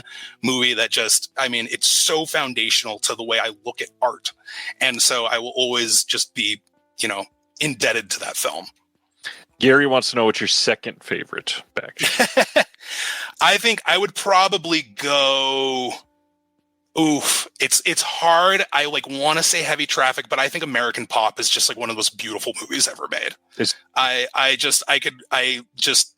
Any scene in that movie that I can pull up with just like one of the songs and the rotoscoping animation is just so beautiful. So I'll go with American Pop. So for me, my number one is one that you didn't even run down there. It's got to be Wizards. I love Wizards. I mean, Wizards, it's so good. So it's just, I don't know. Every scene, you're just like, what are you doing? He is a maniac. I mean, like, it's so, and now, if anyone doesn't know, like, you can just, all he does now is kind of hang out in his house and make these beautiful paintings, and he'll like live stream him painting. And it's just, he's just such a treasure. Like, I fucking love that dude. Incredible. Had no idea. That's fantastic. I'm going to have to go find one of these live streams. Love this pick. On my list of Bakshi, I think Fritz would be my number 3, but it's like, you're ranking again, like we were just talking about with Satoshi Kon, like really impactful, incredible. All of these are amazing movies. And Fritz is, I mean, you say problematic, but let's just be honest. A lot of people are, I don't know, vulnerable and sensitive to a point where they just don't expect it. And just that lack of preparing for that, you're going to be caught off guard. And that was kind of the point of what we're doing here. We're putting a, not even all of these movies can I say, are we putting a story forth, but we're putting a message to you in a way that you were not expecting me to deliver it. And Fritz the Cat is maybe his best one for that, because it's just so off the wall and really forward thinking. Yeah, I mean, like, that's the thing. Like, I remember hearing about it growing up and being like, oh, that's the horny cat movie, right? Like, where he has sex with people. Cool, yeah. The rated X one, I got it. And then when I actually ended up watching it, it was just like this incredible examination of race relations. Like, it was just, I love it. I adore that movie. Yeah, it's Bakshi. He's incredible. I have no idea why, like I said, that Bakshi did not end up on my list, but... hey, I love the guy too. My number one, though, it's the other one that I was talking about that was a fairly, in the last few years, recent discovery. And I've talked about it a lot on the show. Sue me, I don't care. This thing is a masterpiece. And out of all of these, it's the movie that has personally, really wowed me in the way that it is just not something I ever expected to see. And that is the Deaf Crocodile release of Felidae. Felidae being a German animated film about cats that are looking to their humans that they call can openers to serve their lives. And in the first, 3 minutes of this movie, you are already treated to the fact that there is a murder that has taken place. A cat is dead, and people are trying to find out why. There are scenes in this movie that are terrifying, that are animated beautifully. You see cat buttholes. You see testing happening on cats. You see cats literally murdering other cats. There is stuff in this movie that is absolutely not made for kids. But this movie is harsh in a way that is humane and I don't know, something about it is just a very interesting medium to tell a story like this that I don't think I've seen anyone else tell a story like this in this manner. Absolutely taken by this from the moment I saw it. Felidae should be seen by everybody. The 4K release by Deaf Crocodile is mind-blowing, is probably the best way to say it. It looks incredible. The extras, I don't know how this commentary turned out this great. It's because I'm on the commentary. Deaf Crocodile is absolutely just incredible for rescuing this because it literally was about to not be able to be rescued. It is a movie that has soured with age a little bit because of what the original author of the book has developed into over life. And it doesn't deserve to have that reputation because this book is forward thinking. It's progressive at heart. It is absolutely at the forefront of 9 different problems that the world has. And it's told in the style of probably my favorite animator of all time. And when you're able to get a film that is talking about cats killing each other, and you go out there and you are able to make it in a fairly Disney-fied way, but do it in an animation style that is sure not necessarily just like it, but they were literally told you need to try to make this in the style of these other animated movies that we've been seeing come out of America for the last 10 years. And it ended up being amazing. Don Bluth is my favorite animator, and there are scenes in this movie that you could have told me Don Bluth drew them. I'm like, yeah, okay, he definitely did. Yeah. So watching this, it hit in the most cinephile way for me because I was raised on Don Bluth, and now I got to see people he inspired do a new story that was compelling to me, and it just scratched every single itch. I love this movie, and if you have not seen Felidae, everybody out there should see this. Felidae. I hate that I have not seen it. I remember seeing the release of that when Deaf Crocodile put that out and just being like, God damn, that looks really cool. But it just I haven't gotten around to it yet. But I don't know. I feel like this is one that I need to push to the front to watch because it just, I don't know, that everything, because I'm an acolyte of Don Bluth. Yeah. Ronnie's shouting out Gwen in the Book of Sand and Heroic Times. Deaf Crocodile's done both of those. Yeah, both incredible releases. Gary's shouting out I Lost My Body and Your Name. Have a good night, Ben.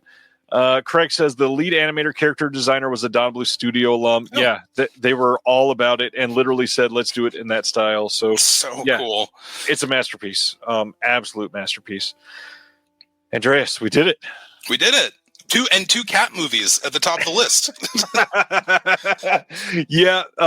This is a very cat movie friendly show. So I'm appreciative that we were able to do this. Craig says Pied Piper and Felidae. Again, Pied Piper was the other stop motion that I wanted to bring up. Unfortunately, I didn't want to sound like I'm sipping too much for Deaf Crocodile. Simple way, it's fine.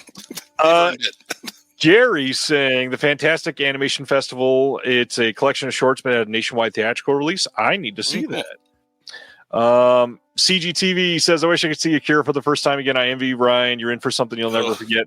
Honestly, I may do that in the next week, just be able to talk about it on the next show. If I get time, I'm working on 2 visual essays right now. If I finish both of those, I'm going to try to get that done this weekend, because we're probably not doing a huge amount of the theater this weekend. So hopefully Akira's here for sure. And I assume you got the 4K of it?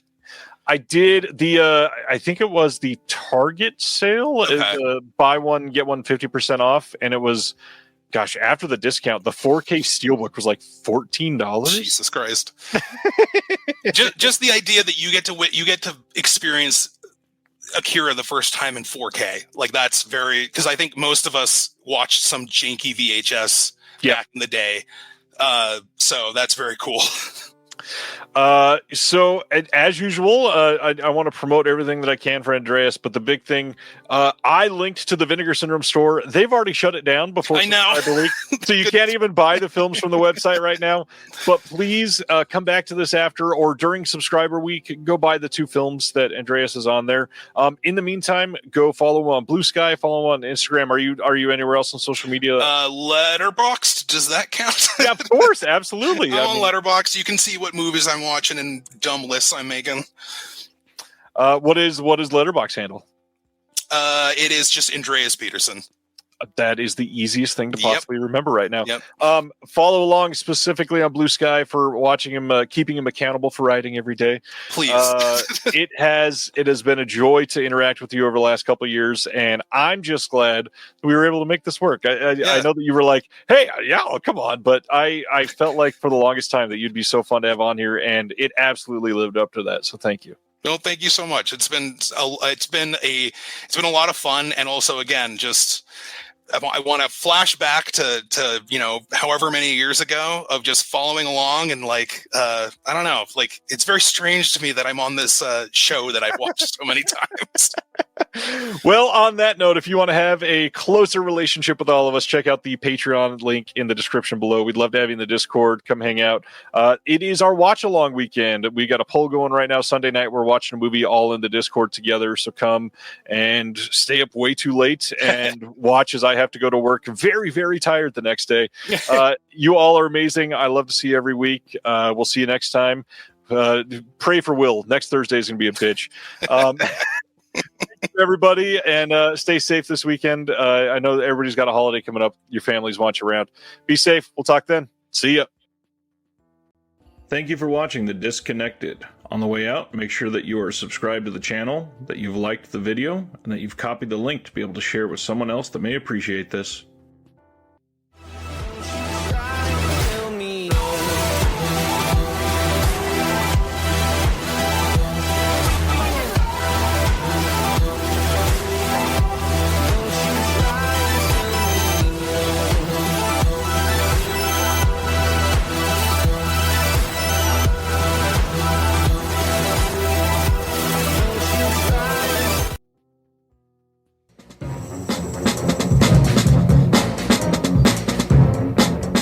Hello, this is Aaron West. I am the author of the A24 New Wave. In this book, I look at A24's output and I make the argument that we are in a new wave movement right now. A24 plays a major role. This book has a supplemental podcast where each episode is a brief conversation about an A24 related topic, whether an actor, director, or even a genre. As I continue research for the book and conduct interviews, I expect to record podcast episodes with people involved with the company. You can find the podcast at cinejourneys.com or wherever you find podcasts, and we are proud to be members of the Someone's Favorite Productions podcast network.